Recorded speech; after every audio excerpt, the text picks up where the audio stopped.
What's up, everybody? Welcome to PSI Love You XOXO, episode 55. I'm one of your hosts, Greg Miller, alongside the future class of video games, Blessing Adeoye Jr. What's up, Greg? What's that? Look at that hot jacket you're wearing, huh? Oh, yeah. You can go to kindoffunny.com/store if you want to get your hands on this jacket. This is the PSILOVEPHOTOMODE XOXO bomber jacket. It's just a work of art, if I do say so myself. Yeah. And I say that was hot. I didn't make it. I didn't have anything to do with it, but it's hot. They also sell a Switch case there, which is a misnomer. You could also put a PlayStation Vita in it. I'm just putting that out there. Just a heads That's up. very smart. I never thought about that. Put Even in there though with a bunch of little.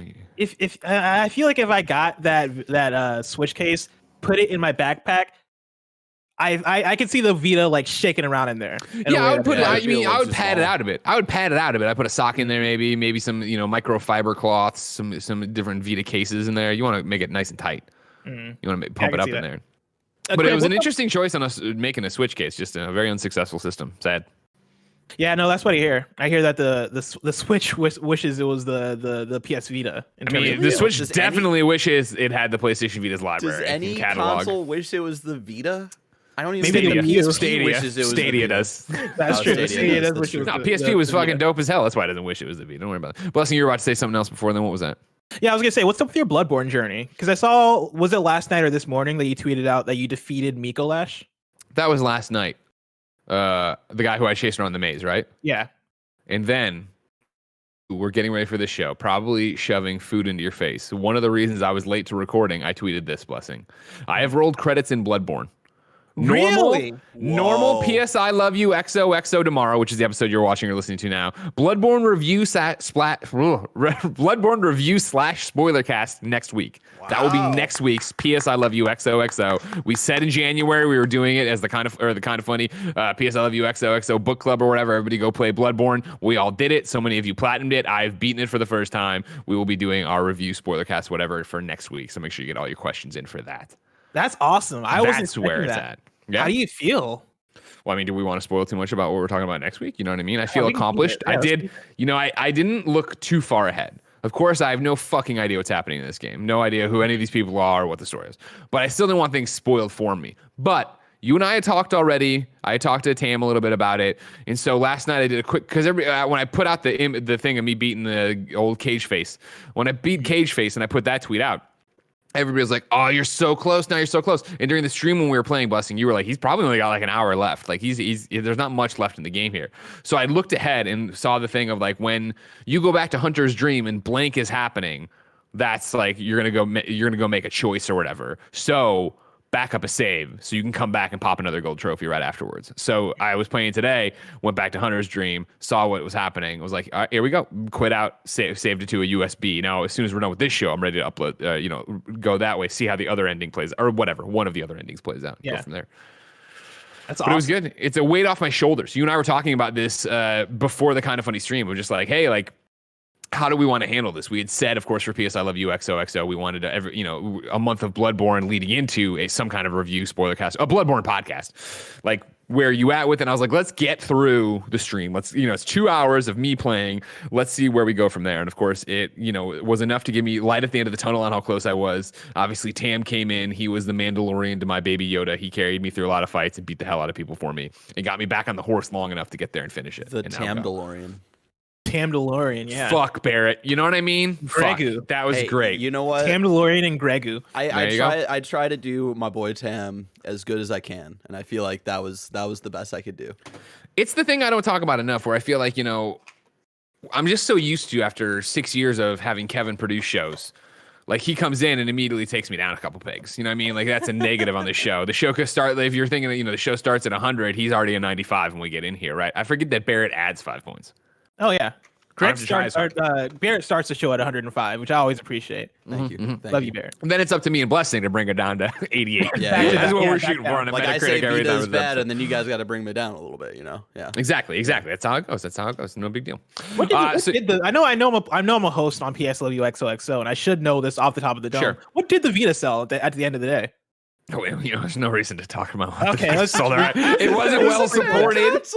The Vita crawled, of course, so the Switch could run. Everybody knows that. It was mismanaged on several fronts. PlayStation immediately. No, don't Google. There's no need to Google. Remember, everybody, Stadia right now. Stadia right now, right as we were going live, said, you know what? We're canceling all first-party development. There's a real failure for you, all right? Don't worry about the Vita. Freedom Wars, Uncharted Golden Abyss. We had stuff, all right? Mod Nation Racers. It wasn't a good one, but we had a Mod Nation Racers. All right. Don't need to worry about what's happening to the Vita. Instead, remember Bloodborne. Yay, Bloodborne. So in 2019, roughly 0.35 million PlayStation Vita devices were sold worldwide in the year 20. So that's not overall, obviously. And 2019, which I feel like is for the Vita, it's a decent number.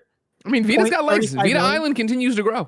People are welcome to Vita Island every day. I know. 12 more Vitas were sold since 2019.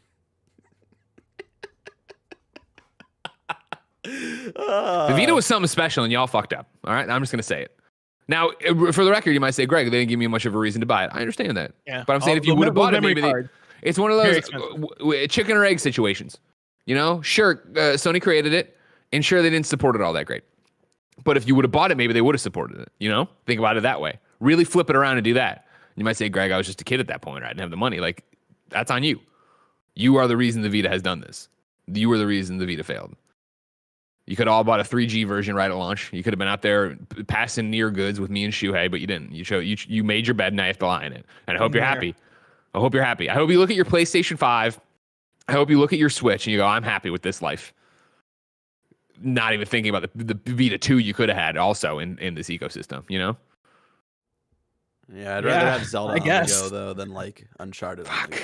Yeah, it's not a good argument. It's not a good argument. Yeah, what do you mean? It's the PlayStation 5 is great too. PlayStation Zelda 5. on the go? No, Barrett, calm down. Barrett, here's what I need you to do. Right now, you're a little kitty. Your claws are out. I need you to retract them. I'm saying my argument wasn't good. I was driving at the joke that my argument is incredibly flawed. Having to switch to the PlayStation 5 is great. Everybody's killing right now. I'm living my best life right now with my PS5 and my Switch. Even though it would be awesome if I had Uncharted. But think about it. If the Vita and the little port, they put an HDMI port on it, it could have been the Switch ahead of time. Come on now. Now, what if PlayStation Studios published games on different consoles? We're going to talk about that today, but we're going to talk about that today because, of course, PlayStation is an Xbox publisher. We also have so much more to run you through because this is PSI Love You XOXO. Each and every week, Blessing and I come together to nerd out about all things PlayStation.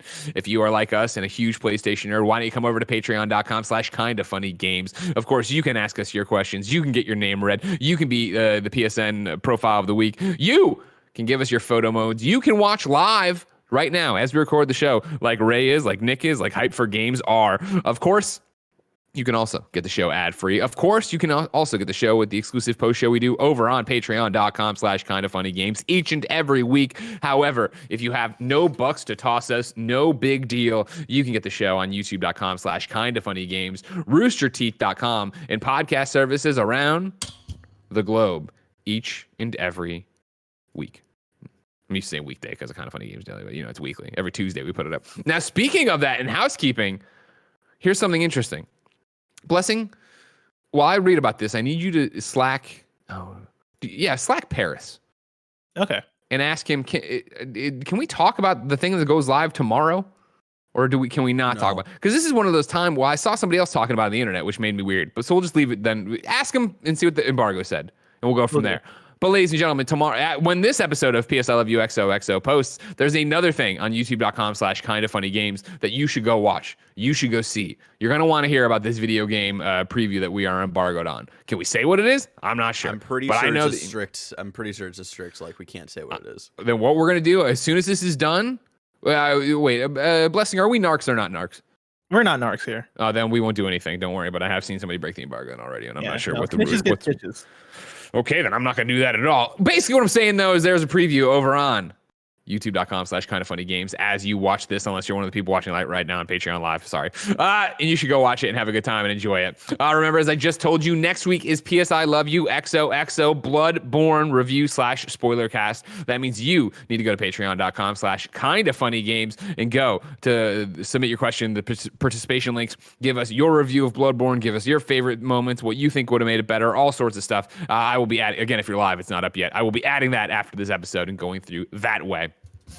Ladies and gentlemen, you should also be like our Patreon producers. Of course, if you're paying attention, it is February. That's right, the month of love. But more importantly for this show, the month after our big fundraising campaign we do each and every year to celebrate our independence. Of course, Kind of Funny is now 6 years old, which means I have a bunch of Patreon producers who went above and beyond to support us on patreon.com/kindoffunnygames. Let me read their names now. We're talking about Patreon producers: Graham of Legend, David Mintel, Trevor Starkey again somehow, Elliot, Patrick Higgins, James Hastings, Katie Gallagher, Sancho West Gaming, Shy Jackson Burgess, Alex J. Sandoval, Julian the Gluten-Free Gamer, Man Bear Paradox, Thalia Floyd, Civilian Soldier, Mizuki, Trent Berry, Kevin Bogues, Joy, parentheses, Joseph O. Youssef, Tyler Ross, at Jesse the Decrepit, James Davis, at James Davis Makes, and the Nanobiologist. Thank you all for coming out to support us for our 6th anniversary. If you missed it, ladies and gentlemen, it's never too late to go to patreon.com/kindoffunnygames and become a producer for next month. However, this episode is brought to you by Upstart. I'll tell you about that later. But for now, let's start the show with topic of the show. So, Blessing, it has finally happened. Of course, in 2019, which is preposterous to think about because it feels like I would have told you this happened early, or not even early. It was what happened summer of last year in the giant 2020 dog pile of information and news. But MLB and PlayStation put out the announcement that, guess what? After all these years, MLB The Show is going to go multi-platform. At the time they said that, they did not say what other platforms it was going to. So, jumping, because that was December 2019. You jump ahead now to January when this happened, 2021. A whole bunch of people's heads exploded over the weekend. When in fact, Barrett, if you want to toss it up, it was revealed. Here it is. MLB The Show 21 on Xbox. Of course, the craziest thing about this being, if you look right there, the PlayStation logo for PlayStation Studios on the cover of an Xbox game. Blessing, what did that do? The date, which was 420. Smoking if you got it. Whoa. You know what I mean? Yeah, It of course. all lines up. This isn't a pot dream reefer head. This is real. That was the first thing I noticed too. When I saw the PlayStation logo on the Xbox box, I was like, "Oh, this doesn't feel right. This feels wrong." It feels like a new era, a new generation where PlayStation is a publisher on Xbox. PlayStation publishes Xbox games. Get used to seeing this though. Interesting question or interesting thought. What I want to do is read from Xbox Wire, which we often don't do here on PSI Love You XOXO. Today's post said this: we're also excited to share that with our announced extension with MLB and MLB players, MLB The Show 21 will be available for the first time ever on Xbox Series X/S and Xbox One. This is a very exciting moment for all of us, as the storied franchise will be accessible to more gamers than ever before. We would like to thank everyone at PlayStation, Xbox, Major League Baseball, Major League Baseball Players Association, and the San Diego studio for working diligently to bring MLB The Show to more players. As if that wasn't enough, cross-platform play and cross-progression comes to MLB The Show.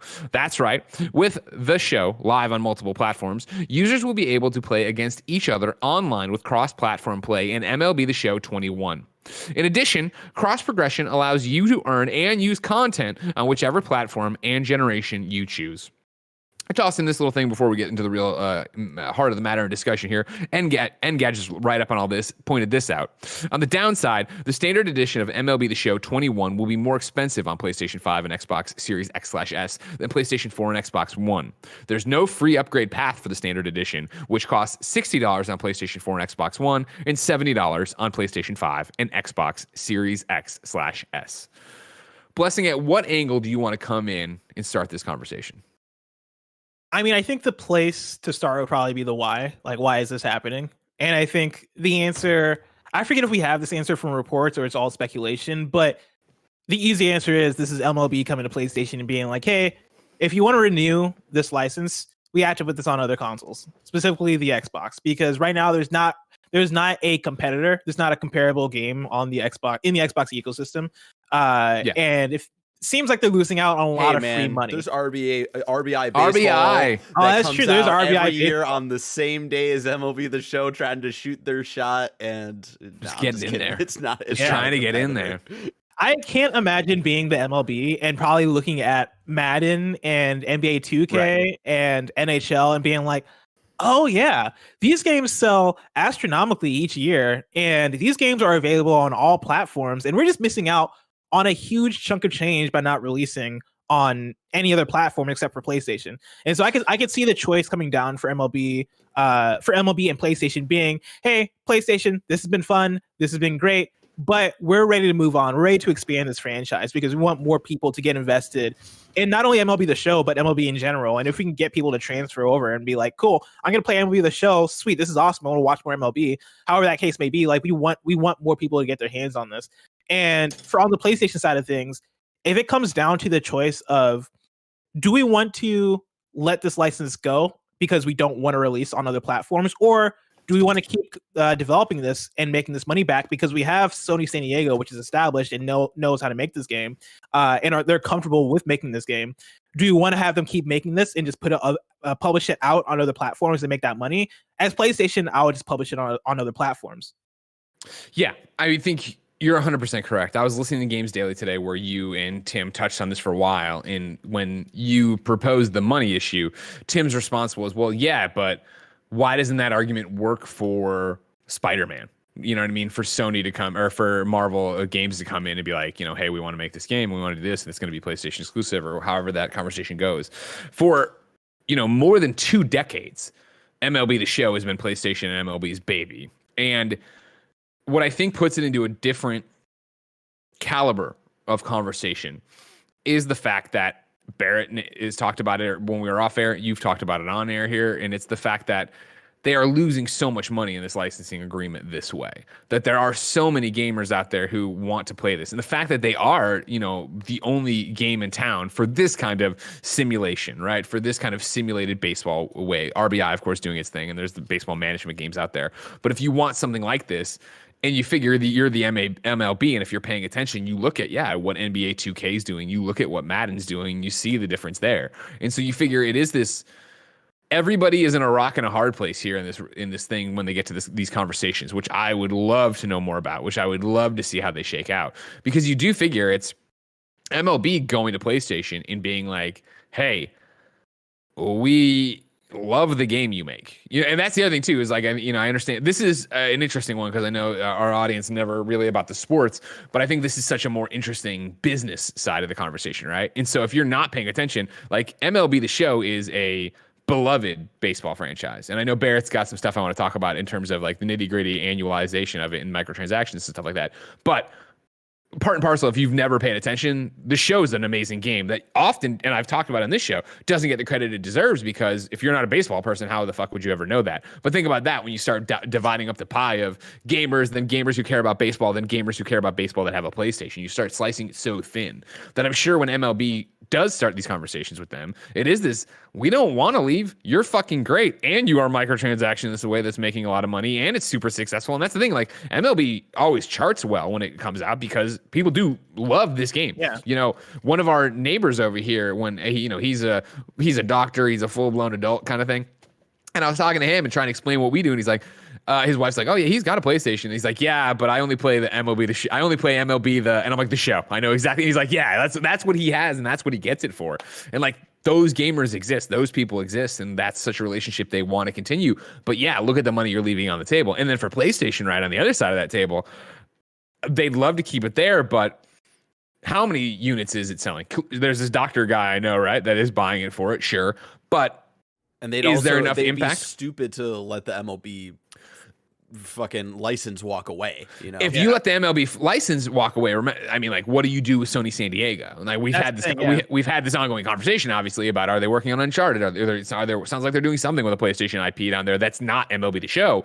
But MLB The Show, when Sony San Diego had layoffs and Guns Up and Killstrain and all that went away down there, all the teams that were working on that and trying to figure out even the people who were working with Jaffe's folks for Drawn to Death and all, or Drawn to Death, right? Yeah, Drawn to Death. there was a whole bunch of people incubating and doing different things down there.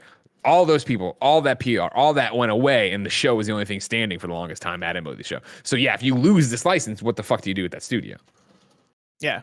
Yeah, and that's kind of where my mind went to as far as like why PlayStation would choose to keep that going is you do have this new San Diego studio that you're developing, and hopefully that studio ends up making something like Uncharted or something that we want, right, in terms of a PlayStation first party game that is an action game or whatever it may be.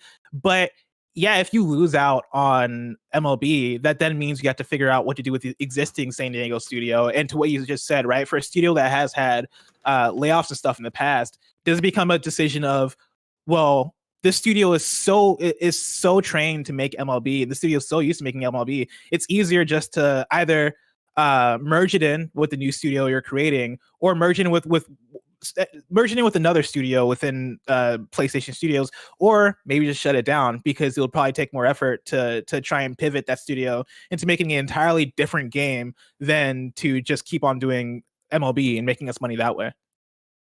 Yeah, exactly. Now, Barrett, talk to me a little bit about where you're at. You obviously a huge baseball fan. You play MLB The Show. What is the quality of the game in recent years?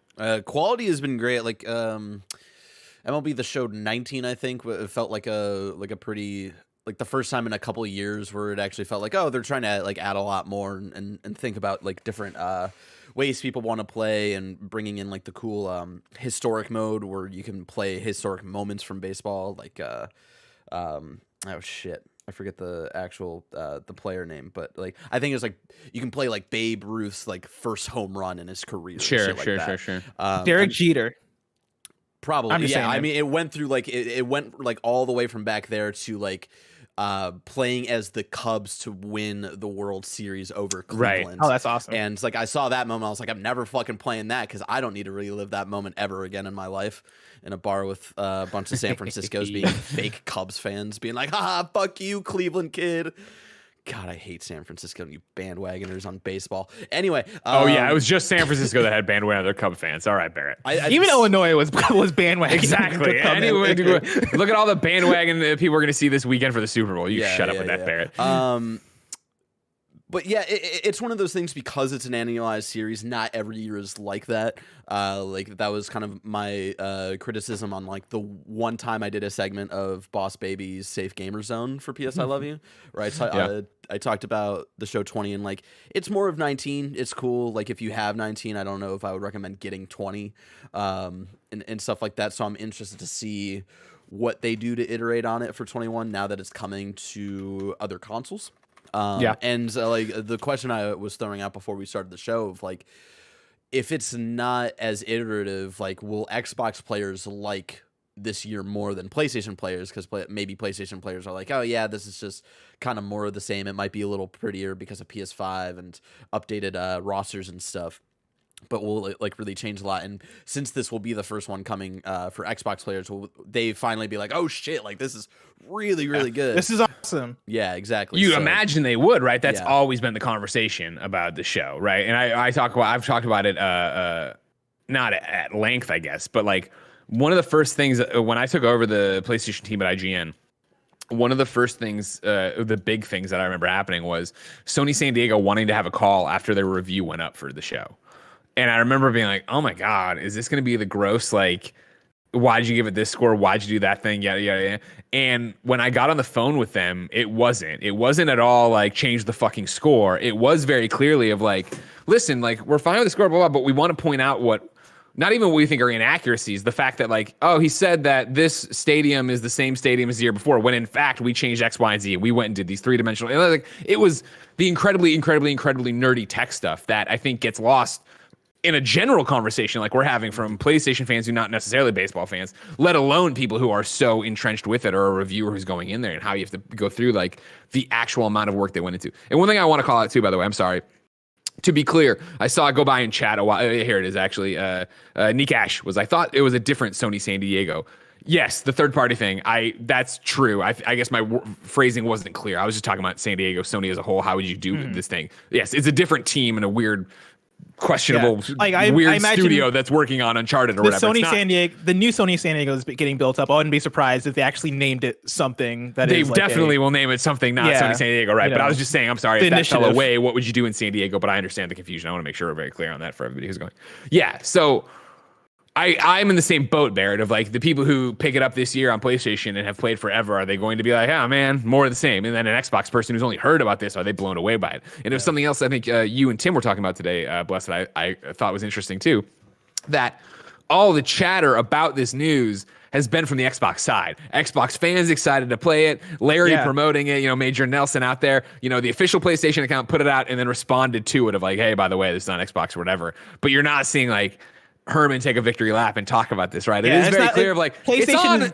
It's on Xbox, but buy on PlayStation. PlayStation is not looking at this as a victory. Like, oh, finally, MLB is everywhere. Like, that's not the energy coming from the PlayStation side. It is the energy coming from the Xbox side, which tells me that on the PlayStation side, they're probably like, fuck, all right, I guess we got to do this because it's our only option if we want to keep the MLB, which I get. I get that frustration of like, we had it. We had this thing. Like, it was ours. And like, if people wanted to play the great baseball game, they had to come to us. You imagine though this has to, you imagine this comes down to a bean counter thing where you're in there, and I'm sure there's plenty of people in the boardroom when this idea got pitched that were like, but it's ours and we haven't yet. And so many other people were like, yes, and it sells well, but we're not going to lose those people.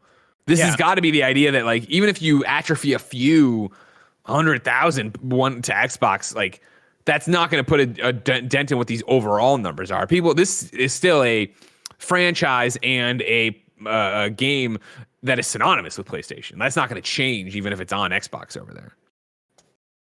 Realistically, they will probably make more money off of it this way. Like they are losing out on the being able to say this is a PlayStation exclusive franchise and get people into the console ecosystem that way by looking at MLB and being like, well, I can only play it there. Let me buy the console.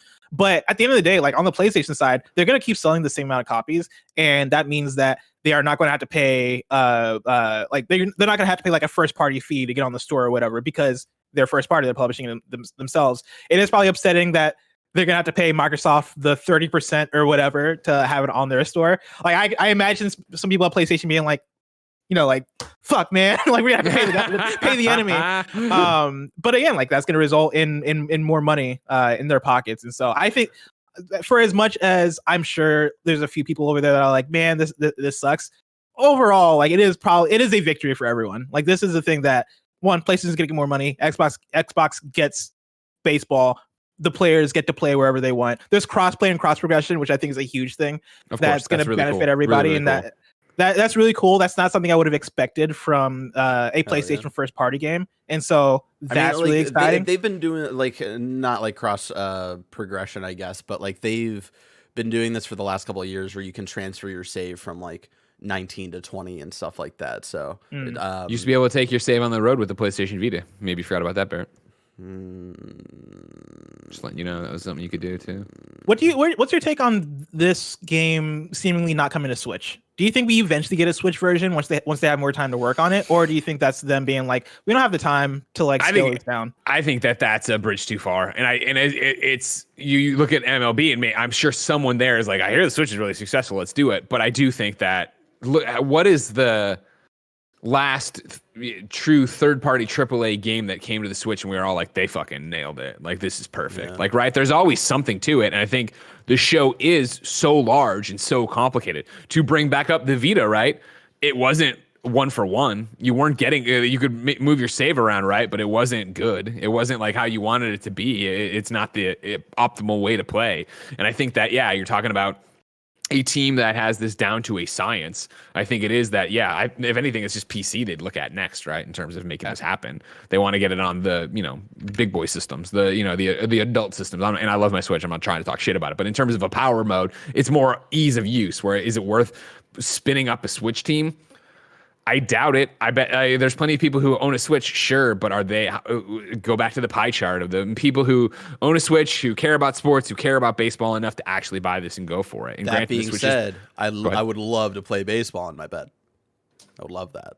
Well, xCloud, right? Once you like, it's not on Game Pass yet, but you can use the power of the cloud to remote play things. The end of xCloud, Jesus. Now you could remote play it off of your PlayStation as well. Don't forget that. That's PlayStation true. has a remote play app too. No, you can use your iPad. You can use your iPad. You can use your phone, but preferably you'd use a Vita. Preferably, yes, you'd use a Vita. I have in the Where you want to borrow my Vita? I will let you borrow my Vita. I have the Vita. I just don't have a charger for it. So even if I but think of it this way, you could use your phone, you could use your iPad and the controller you already have. But wouldn't you rather remote play it to your Vita and then have to use the back touchscreen for R2 and L2? Yeah. Doesn't that sound like fun? I feel like the not hitting the right thing to do it would just be to bring it over to the Switch. But yeah, I do agree. You have all the things. It's easy right now. Is that it's probably a step too far, and then like I feel like that team is all about like the fidelity, or not all about, but they really love the fidelity of like how they visually improve the games every year, and like for them to have to work on a Switch thing, I just don't see that team being super into especially it. when your focus at this point is probably PS5. Like you're trying to churn out as much power out of that thing as possible, and then to take that and then also try and scale it all the way down for a Switch. It's probably way too much of an ask for Sony San Diego. I think you nail it, Barrett. Of like, again, they talk about this being the definitive baseball sim, and I think if you were to move to Switch and lose that fidelity and have different animations and the crowd look like shit again and stuff like that, it wouldn't be worth it on that side. I mean, no matter what they do, the crowd will always look like shit. The crowds have come a long way. I was talking to somebody about this recently. The crowds have come a long way, but it's like the crowds are always like a generation. Crowds in video behind. games in general. They're always a generation behind of what the actual like player models are and stuff like that. So it's like crowds now look like late game like PS3 shit, My favorite crowd in a video game is probably the crowd from SmackDown Just Bring It. I think it was SmackDown Just Bring It, where you go into the crowd and they were just cardboard cutouts, and you would walk around and they just like turn very stiffly. I love that. Dude, that was the wrestling games. That was always where you cared about the crowd. That was always what it was about, being part of there or whatever, having it there. So I asked the question over on Twitter. I was like, this is happening. Yeah, my interest was sparked, I guess, by Tim's argument of like, why didn't it happen for Spider-Man? And I think what we're talking about, we've laid it out. I don't know if we've explained it out though, right? Where I think MLB being an annual partner, seeing how much money's being left on the table, that's not cool for them, right? Whereas Marvel Games is a different belly of the beast. And obviously, there's the whole movies and Sony and all that jazz tied in the background of it and how confusing that is about Avengers. But let's leave that off for right now. Marvel Games being like, we want to make a great Spider-Man game. PlayStation being like, we have a fucking lot of money and a great team for that. They do that. There's all this back and forth in terms of an added benefit that goes on for years, but isn't an annualized thing and clearly isn't hurting for sales and trying to get around that way. I thought it was interesting to put out the question of what other games would you want to see here? And I didn't give any influence on what it was and why would you pick a game to jump to Xbox or to bring to Xbox from the PlayStation ecosystem, right? And I thought the answers I got were interesting because people gave their reasoning on why they'd want to see this game come to the Xbox. Nanobiologist writes in, patreon.com/kindafunnygames, just like you can. It says, Sly Cooper, so it can finally get the love and respect it deserves. Plus, I need an excuse to 100% those games, and achievements are a good excuse for that. I like this one. I like this one for a number of reasons, Bless. It's in a way similar to what we've talked about with Horizon going to PC. Where I was always saying, of course, when these rumors were happening, I was like, yeah, of course it's going to, because they want you to buy your PlayStation 5 and buy Horizon 2 on PS5. It makes sense, and get out there and be excited, be into the thing. I like this idea of taking a game that is, with all due respect to Sly Cooper, a dead franchise at the moment, like one we haven't seen since Sly 4, and that didn't do extremely well. Taking that, putting it over there, and seeing if you can, number one, drum up support for a sequel, sure, but number two, make money off of a bunch of great games that people aren't playing. Yeah, I think the strategy for PC right now that PlayStation is doing, where you're seeing games like Horizon and Death Stranding and games after the fact come to PC, could work just as well on Xbox. And I think honestly that'd be good for the industry overall, right? Like for the players, especially because you get to play games wherever and however you want. But on the PlayStation side, that is a good way to let people have that taste of your library in a way that probably doesn't affect you as much after the fact. Like, I know these games continue to sell. Like Spider-Man on PS4 is probably still selling pretty well for it being years past that game coming out. And I know it's probably a strategy that PlayStation relies on, especially because you can say that hey, games like Bloodborne or games like God of War are going to be on PlayStation forever, or at least on console. These games you can look forward to on PlayStation forever. But I think opening that up probably doesn't cut out the amount of people that are still coming to PlayStation because they know that they can come here in order to play these games first. And so you have that. The argument you figure cuts back to what we're talking about of like, it's money on the table that you don't have, right? Like to get really crazy with it. What about the entire Uncharted collection? What if you went and put that on Game Pass, or just even the Nathan Drake collection? Something that is that taste of it.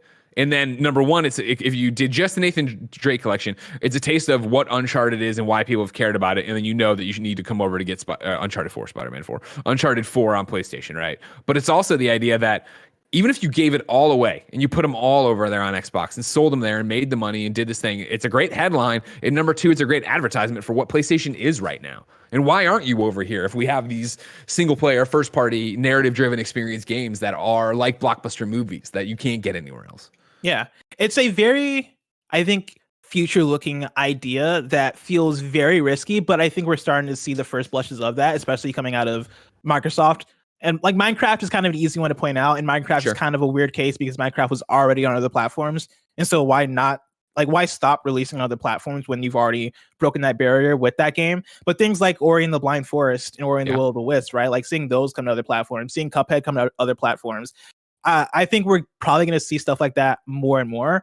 And if by the time we get to the end of the generation, we're at a place where Microsoft is doing that regularly with their biggest franchises, and we start to break that barrier, I wonder if it is proven in the long run that turns out to be the superior strategy, because you are making all of this money, especially for Microsoft, which right now PlayStation is outselling Microsoft, and like the last generation especially, we saw PlayStation outsell Xbox probably about 2-1.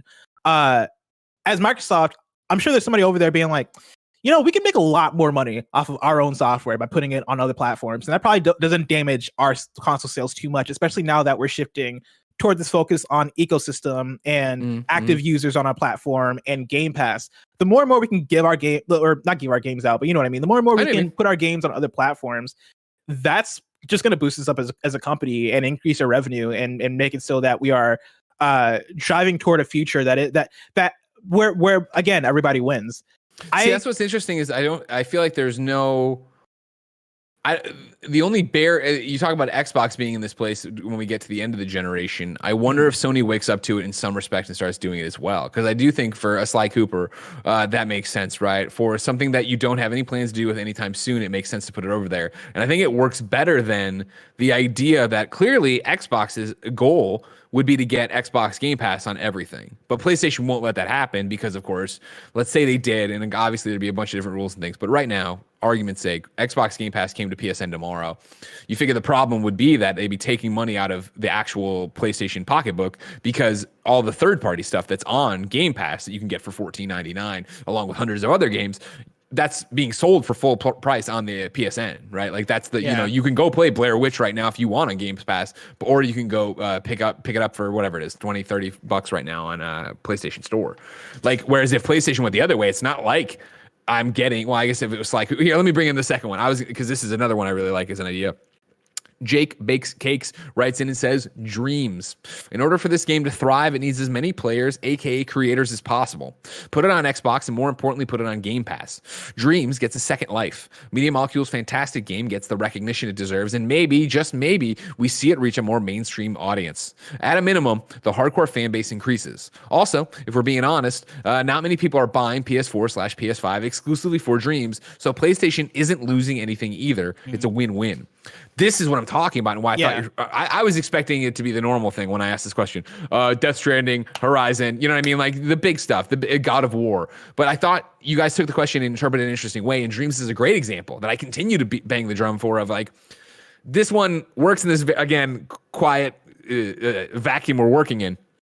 But in reality, the fact that Dreams isn't pre-installed on every PlayStation, the fact that Dreams hasn't been PlayStation Plus yet, the fact that, you know, like Dreams should be being driven home to the PlayStation audience for the exact reason Jake is trying to drive home to the Xbox audience. And then, you could get it over there. You could put it somewhere else. You could have someone else be in it and actually making the game thrive.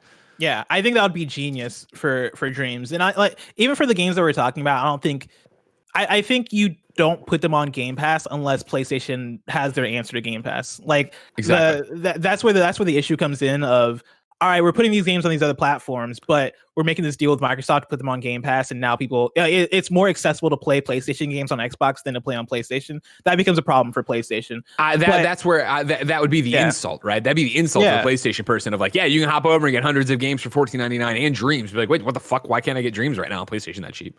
Exactly. But as PlayStation putting out Dreams for $60 or $70 or however much money full price on Xbox, you're making back that 70%. And I think that then becomes justifiable, both for the platform of Dreams, getting people in order to make more creations and have more of a community and all that stuff. But then also just on the revenue side, you're making more money. I think that's smart. The one wrinkle I have for all this is DualSense and stuff that is built into the platform and hardware of PlayStation that they love to take advantage of on the first party side so that they can justify it. That's stuff that you're not able to do on Xbox as well, if in some cases not at all. Like Astro's Playroom just couldn't be on Xbox at all. But I don't think you would. I don't even think that's the thing where I think the way this is all hypothetical because I don't even know if this is the right move necessarily. But now that the dam is broken and a PlayStation Studios game is on Xbox, you dream about this future, if you will, or not even dream, just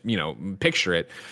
I'd be using it for stuff we're not going to be actively using. Like the fact, like anything that's a PlayStation 5 game, and I know I just said Dreams, but I don't count that one because that one's not floundering, but Dreams isn't going to get another boost in the arm until something like this happens, whether it is PlayStation Plus or whether it is Xbox Game Pass or whatever it is. I want to be using the games that we have that we're not making money off of now that people would actually go and do a part of it. Where was it? I think I just deleted it actually. But another user and a couple other people did too. Yeah, Kevin M wrote in with Bloodborne, and Bloodborne for me is a full stop no way. Like that's the opposite of what we're talking about. People are still picking up consoles for Bloodborne. People like, we're talking about right now and what we did in the past month of playing Bloodborne, the amount of you that tweeted about you're picking it up for the first time or doing something, let alone the fact that it's part of the PlayStation Plus PS5 collection. Like, no. Bloodborne is something you would never touch, that you want windowed off until maybe Bloodborne 2 is about to drop. But even then, I think Bloodborne is a consistent stream of revenue I wouldn't get in the way of. Yeah, Bloodborne, there's still a lot of potential in, especially because there's not a PlayStation 5 version of it. And I'm still fully expecting a PlayStation 5 version of Bloodborne because that game could really use it with unlocked frame rate and 4K textures. And even like, if you're able to go in there and actually add ray tracing, all that stuff, that would be, I think, another huge boost in terms of sales for that game. But again, like that's one of those things of, I think eventually we'd get there. Like, what does that look? What if that version of Bloodborne were to release, let's say next year, 2022? Then by 2025, I think as PlayStation, you can still look around and be like, all right, cool. It seems like sales of Bloodborne on our platform have plateaued a little bit because everybody who wants to play it has played it and has it. All right, let's open up the floodgates and put it on PC and put it on Xbox and put it on Switch. Why not? Yeah, and I think, that's the interesting science to it. And what I loved about Tim's question of why not Spider-Man is then to take that logic and what we've seen with the show, or what we assume's happened with the show, and apply it to other games of why it would shake out. Coming the opposite way, I loved this answer. Steven wrote in, Steve Jr., 1128, and says, not exactly PlayStation to Xbox, but more Xbox to PlayStation. I would love to see Sea of Thieves make its way over. It's a game that gives me the same vibes of No Man's Sky, but in a pirate-type setting. No, Sea of Thieves is another great example of a game that has done so well for Xbox over time, where it came out and it wasn't what people wanted, and they've added to it and changed it, and there's a dedicated audience that plays it and has gone with it. However, it's the same argument in the reverse mirror, right? Of if you were to bring Sea of Thieves over here, how much are you charging for it? How are we getting it? Why wouldn't I just go get Xbox Game Pass, which is obviously the idea of Xbox Game Pass when Halo Infinite does drop just there, right? Of like, hey, you can buy Halo Infinite or you can get Game Pass and get it for $14 a month, Game Pass Ultimate, right? And do whatever you want to. And it's the same thing with third-party games that release both ways. Like I was just talking about with Blair Witch.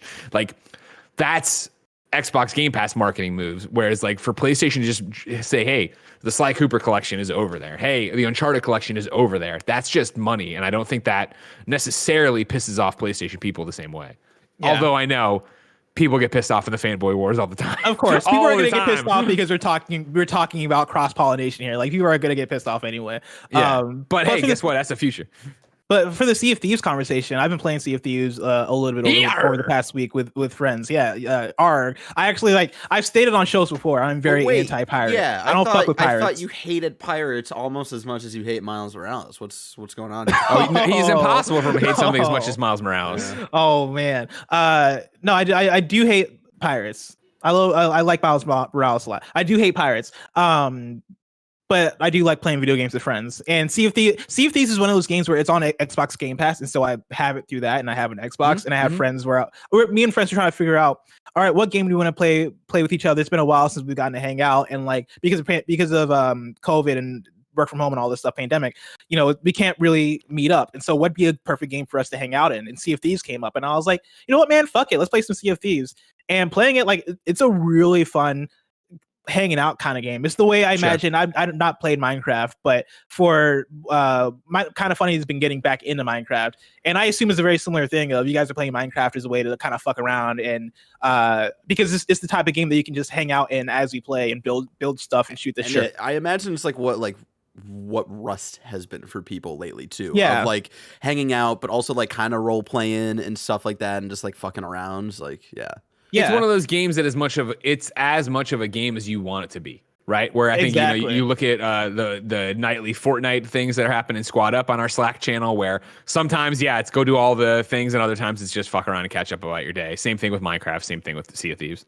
Yeah, and with that, I think Sea of Thieves would fit perfectly on other platforms. I think Sea of Thieves would be awesome to come to PlayStation because it does fit that same realm of Minecraft. Of hey, it's a multiplayer game where you fuck around, hang out, do shit. That only benefits from having community and people logging into the game and being a part of it. I think the Xbox Game Pass thing is an interesting wrinkle in all of this, where we talk about Xbox Game Pass. I'm sure the dream for Microsoft would be to have Xbox Game Pass on PlayStation, and I understand on the PlayStation side why you'd be like, no, because we want people to buy games on our platform. But in an ideal world where, let's say, Microsoft gets what they want, I think Xbox Game Pass would be the push for them and all that stuff. But even without it, I think putting Sea of Thieves on the PlayStation platform, or putting whatever Xbox game you want on the PlayStation platform and charging for it, would I think that'd be just as good of a move. Yeah, but I think what's the interesting thing for me with this, and why right now I have such an easier time wrapping my head around PlayStation being like, you know what? Yeah, publish old shit on Xbox, is that Sea of Thieves being put on PlayStation to be played is just guerrilla marketing in so many ways. And I think that's what you're going to continue to see as third-party games continue to go to a Game Pass, where it's always going to be, and Bethesda, where let's talk about Bethesda, right? And Xbox is getting them, and so everybody's been so worried about Indiana Jones, Starfield, Elder Scrolls. I think those big games are going to come to PlayStation. However, I think Xbox's marketing is going to be incredibly clear. Play whatever the big game, whether it is Indiana Jones, whether it is whatever, play it on Xbox Game Pass. Play it right now for $14 or $10 or whatever the hell Game Pass is. Play it for $1. And so if you're putting a game that I can get way cheaper on Xbox onto PlayStation, that then as a PlayStation gamer or an informed consumer or whatever, I see that ad, I'm like, what are they talking about? You look into it, you're like, oh my God, I can get the game I'm interested in for $10, $14, and then on top of that, I get these hundreds of other games. That don't fly. Whereas with PlayStation, I think being like, yeah, fuck, Sly Cooper's over there. Enjoy it if you want to. Yeah, Uncharted's there. We hope this brings you back. And granted, there's the collections and there's PlayStation Plus, but it's not the same argument. I don't think. Do you think if I'll ask both questions. If PlayStation comes to Xbox and goes, hey, we want to put Uncharted Nathan Drake collection on your platform and just publish it as a game for $60 or $70 or whatever it is, do you think Xbox says yes? And then flip that around. If Xbox did come to PlayStation was like, we want to put Sea of Thieves on your platform, does PlayStation say yes?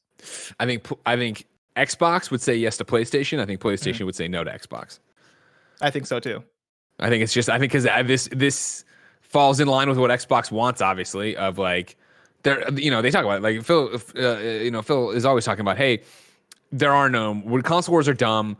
We think exclusives are dumb. We don't want to be a part of that race. And that's what he said. And obviously they've done little things here or there. So I think, being able to say that, hey, guess what? Uncharted collection is on Xbox Game Pass or on Xbox period would be huge. And maybe that's the answer too, where, you put it on not Game Pass, just put it out to be bought there. And that would be a big deal. And it would be like what we're seeing right now at the show of people from Xbox celebrating and pointing this out. And this is cool. This is the future. Whereas again, I think the other way around, it's just too sticky of how you get an Xbox game onto PlayStation but not have it on Game Pass. And if it's on Game Pass, why would I want to put, you know what I mean? Like I think PlayStation would keep establishing that big swinging dick they got of like, we don't need you. Like we're doing fine without all this stuff. We got God of War. Yeah, exactly. We got a Kratos kind of thing. And again, that's why I think the argument is so interesting. Dominique Young is the final reader mail for this section. Wrote into patreon.com/kindoffunny games and says, to be honest, none. And when I was asked, like, what should make the jump? None. I think what makes PlayStation so great is the constant computation, but I think competition. Between them and Microsoft and Nintendo. I think that has driven them to think and who they are and what their studio can do best and tailor games to that and their core customer. And that's the weirdest thing about all this, right? Where it's like we are living through a dramatic change in the way the video game business works. And we've been living through it for a while. Where again, you talk about like when Division 2 was coming up and me and Gary were on Games Daily and he would be like, I just want it all to be, cross-platform and all this. And I was like, yeah, maybe that'll happen. At the time, I think it was happening for maybe Rocket League, and it was even before Fortnite. And it was like, yeah, okay, that'll happen for smaller stuff, free-to-play stuff, but it won't happen for the big stuff. And then you jump to here where tomorrow Division 2 PlayStation 5 patch drops along with the Resident Evil content. And it's this weird thing of today talking about who we're going to play with, and then people being like, I got to restart. And it's like, oh, gross. You know what I mean? Like, well, I didn't even think about that. You take it for granted now. It's like, again, Fortnite, I can play on any device. We're talking about the show being cross-play and cross-progression. And the fact that a game that is as new as the Division 2, I think, is still antiquated in the way they do it. You talk about Ubisoft, right, this time around with Watch Dogs and Phoenix and Assassin's Creed Valhalla, right, where it's like, yep, there's a little cloud on your save. And that means, whoop, it's up in the cloud. And whatever platform you want to go to and you're linked with, you have it and you pick up from where you left off. Like, that is the future. And that's, I mean, again, I say 5 years, but probably 2 years, we're going to look back at that and be like, how ancient whatever we're doing right now and thinking is revolutionary is. It'll be fucking stone tablets compared to an iPad. Like, I don't know where we're going and how fast we get there, but yeah, the idea that now there is a PlayStation first-party game on Xbox, I don't think it will be the last. And I know that's crazy, but I don't think it'll be the last. How you started working at IGN toward the beginning of the PS3 generation, right? Yeah, I got there. PlayStation launched November, and I got there in March. How were the conversations around the advent of digital downloads and how that would change things? Like, sure. were there discussions happening about like, oh, what does this mean for the future of video games? And did you guys eventually get to where we're at right now, to where things are like cross-platform, cross-play, and we're having realistic conversations about could PlayStation publish games on Xbox because we are in a generation that's so fluid and all that stuff. And also, did you guys predict that GameStop would change the stock market because digital games would rise? Man, you asked 13 questions in 2%.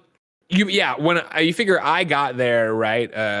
So a full year after Xbox 360 had been on the market, and then a few months after PlayStation 3 had launched. And if you remember, of course, the PlayStation 3 web store was a browser, and it was fucking god awful, and the games were terrible. Super Rub-a-Dub and Championship Sprint are the fucking games I'm talking about right now. And so I was there at the advent of the conversation when you'd start playing games that were downloadables, and everybody's like, oh my God, this looks amazing for a downloadable game. This is pretty good for a downloadable game. There were qualifiers on it, right? And when you'd get to Game of the Year, and it was, here's Game of the Year, here's downloadable Game of the Year, where those were the kind of things. And again, it sounds funny and you laugh at it looking back now, but at the time, that made sense. That was how these games were being put together and what we were. And you talk about, I joked around earlier about Vita crawling so Switch could run or whatever. Like, that's what you're talking about. And so it wasn't a conversation at the time of we're going to get so far gone that Xbox or PlayStation will be publishing on each other, vice versa. It was more the idea of, okay, right now we're doing such tiny games and they can still take forever to download, but we're going to turn a corner where remember it was a big deal when the first PlayStation 3 game was fully available to be downloaded. And you talk about I'm not even trying to do the Greg beat the drum for Vita /PSP, but like the PSP Go being a downloadable only system. Like these are crazy ideas at the time. They were ahead of their time on what they were doing. And that's one of the reasons they failed, obviously, is that they, I think, got here before people were fully ready. And of course, they weren't great games. PSP Minis, like, I love Young Thor or whatever, the Age of Zombies, but like, these weren't things like, this is the future. This is what I got to get onto. So it has been this slow glacial living through. Like, I mean, Blessing, keep in mind, for as old as I am, I started at IGN, and of course, Levi Buchanan was IGN Mobile or whatever, IGN Handheld that might have been at the time, right? And I remember in a meeting, him being like, everybody's got this wrong. Like, cell phone video games are about to blow up. And we all laughed at him. And he's like, you guys don't understand, like, Japan's a couple years ahead of us and they have these amazing games. And you're like, how? And I picked up my fucking Razer flip phone and I was like, wow, how would I play? I don't even know I can't even write full sentences on this stupid thing. Are you kidding me? And then what? It was the end of that year, or I guess what, the year, the end of the year, right? Where like the fucking iPhone comes out, and like I remember Craig Harris. I remember being at IGN when the news was coming in that Apple had this phone and Steve Jobs with this screen that had no buttons, and everyone's like, "What the fuck are you talking about?" Like, you're so old. Barrett, for the record, we dominated that conversation, so all I came back to was, I assume I'm old. Is that what you're saying? The kids here, you're old. Yeah, no, totally. And it's like, it's been awesome and fascinating, but the problem is, like, you know, we do these predictions episodes, which I love doing on Gamescast, but even when we look back a year later, and granted, looking back at what we said in January 2020 versus, you know, like nobody could have predicted what was about to happen. But even then, it's like, I would love to go back and listen to an old Beyond or an old Game Scoop, and because like it was just a different world at that point. Because you know, like, think about like what I'm talking about here in terms of accelerant, right? Where I always go back to, for me, and I would say for indie to game development in general, Xbox Live, sure, you know, PSN, that was a walled garden for a little bit, but it was the iPhone. It was that for $99, you're an app developer and you can publish your game, you can publish whatever. And that was really when it was just gasoline on a fire of people who were doing it in their off hours, or they were doing it in their garage again, and they were making these games on a smaller scale that then, you know, we all wanted to initially dismiss, and still, I know so many people still dismiss it, mobile gaming, but then it was downloading these apps and these things and having so much fun with them, and then seeing that start to move over to video games, console games, and the way microtransactions came over, and the way all these different things, but the way indie development took off, of the fact that Apple Arcade was a viable platform, and it was a thing where you could make a game and you could be a super success and you could quit your job. Like, so many people started that way. And so the one thing I've learned, and I think I've been lucky in, right, is just that, you know, I started as it started to ramp up to a place where you couldn't know everything and you couldn't even predict it. Because I mean, you go back and forth. Like, one of my favorite photos on my phone still is, God, it must have been, it's the old Office, so 2008, 2009, but it's Mike Thompson had gone over to Charles Onyet's desk and turned over a giant box, because Charles was in charge of PC, or I don't know if he was actually in charge at the time, but he was one of the heads of the PC team, and wrote "Rest in Peace, PC Gaming." And it was whatever year to the year we were in, because I forget what had happened that everybody's like, oh, this is fucking over with, right? And it's like, and the same thing for like the PlayStation 3, Xbox Series, Xbox 360 generation, where we'd be on shows and be like, man, yeah, this is fun and all, but like, it's not like what next generation's probably the last one for consoles, and then it'll become a unified platform. It'll be a ubiquitous thing or whatever. And again, like, obviously PlayStation 4 and the Xbox One generation did not, and it's Switch, if you put it in there, you know, generation showed that that's not the fucking case. But we're still on this weird track as we talk about the show going to Xbox, and we talk about Stadia, and you talk about xCloud, and you talk about like, that ubiquity of having your games wherever is still what people are driving at, but what does that actually look like, and where does that go? And I think it becomes, in the same way I have Spotify, so I have all my music, right? In the same way I have Netflix, so I have all this entertainment. In the same way I have HBO Max, I have all this entertainment. Like, there's all these different apps, but they're all at my fingertips at any time. And that's still where we're at to an extent with gaming, right? Where it's like, everything's right there. And so, yeah, the idea that, like, you know, on the stream the other day, the 12 hours, I joked about joining them in the Warzone or whatever. I was like, all right, cool. So I signed off of the stream while they started playing, and I started downloading, and 30 minutes later, 45 minutes later, with my internet or whatever, I had the game, and I could have jumped on and gone with that. Like, to compare that to trying to review Super Rub-a-Dub or whatever and download this damn fucking game, or I'm flipping the damn, just get out of here. You know what I mean? Like, it's crazy. And it's the thing is, like, we can all sit here and predict everything, but I would not have predicted, you know, Xbox was gonna, or Microsoft was gonna buy Bethesda. Like, and what does that look like, and where does that go? It's just so crazy to think about how the smallest things can lead to such big ripples, where digital downloads become a thing on PS3 and Xbox 360, and like now here we are, where we are downloading Modern Warfare, and we are like looking, we do have crossplay, and we have all these things. I made the joke about GameStop, but like legit, it is digital downloads that lead to GameStop stock kind of lowering, which leads to them short. Totally. I forget the word, but like, you know, short sweep. No, short sells. Yeah. Short selling. Yeah. Short selling. And then that leads to like all that stuff, right? Like digital. It's just crazy. It's just crazy to think about. But yeah, Xbox. I mean, you know, the old IGN job was, you know, multiple times a week going to GameStop. You know what I mean? At least every Tuesday to pick up the new stuff. But like, we'd go to the mall all the time, and partly because that was where they had a food court, but also because somebody needed something from GameStop. You need to go pick up something, or you need to sell back games, or do whatever the hell it was going to be. And then like, now it's so quaint that I go into a GameStop, especially now there's a goddamn global pandemic. I don't know the last time I was in a GameStop. I think the last time I was in a GameStop was maybe right before the pandemic, where we took a trip to Target and like we were at the mall. And I think we stopped by GameStop then. But since then, it's been over. This is probably the longest I've gone in the last decade without going to GameStop, and I don't know when the next time I would be in a GameStop would be, because digital games are here. Like I've totally I used to be a physical games person, and now I've totally transitioned to digital downloads because I've seen the light. I never want to like open up a case and replace a CD ever again, because that takes just enough work where I'm like, oh, why would I do that when I could just click over and press X? Like that's the easier thing. Even though with transitioning to digital, like I would still find myself like, if there was a GameStop around, I would like always go in and still like walk around, check what's up and shit like that. It's always just like a fun little like 5-10. Gotta check on those Funko Pops and your Captain America socks. I gotta see what they got in there. Exactly. I'd have to already be walking by a GameStop. I'm not gonna drive to a GameStop. Yeah, I'm not like I'm never like seeking out for a GameStop now. Yeah. Yeah, it's, you know, and that's the thing. I remember, I forget which it was, would have been, you know, 2012-ish. I guess maybe, 2012-ish, because it was right. I used the image when I caught cancer, but I had that thing of From a Beyond on video where I was like looking to a digital future, because like I've been pushing it for so long, right? And it was such an uphill thing for so long. Even looking at like Comixology and wanting to get DC books on there day and date. Like I remember that being such a huge thing with the New 52.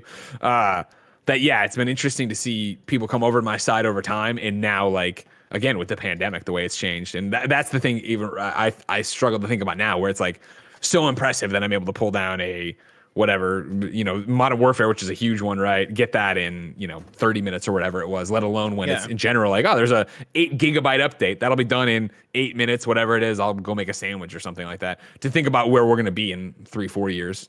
You know, how fast it'll be, and how, I mean, granted, how much bigger games will be probably too because of it, but also they're optimizing, they're doing all this stuff. It's exciting to be a video game fan. And we're like, we're predicting all this shit about the future of PlayStation and Xbox, and the realistic future is whatever we're predicting, things are gonna be way more crazier. Yeah, like, exactly. It'll be way more crazier than whatever we're thinking of, because another Fortnite will come through, or something else big will happen that changes the course of what games are.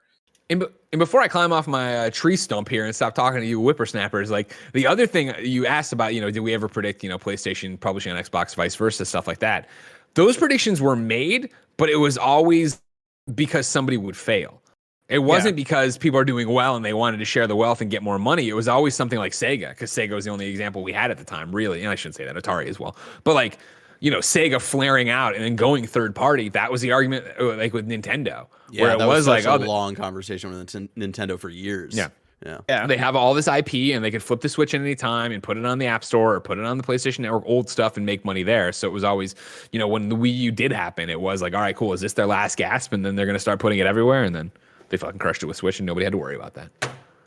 But ladies and gentlemen, I digress. Of course, you can be part of the show like Dominique was, like Steven was, like Jake Bakes Cakes was over at patreon.com/kindafunnygames. If you're on patreon.com/kindafunnygames and supporting us, you could be watching us record the show live like Omega Buster, Nick, Demetrius, Omega Buster again, because I just saw the name again, Levstar. Of course, though, you can also on patreon.com/kindafunnygames get the show with the post show we do each and every show. And of course, get the show ad free. But guess what, Jack?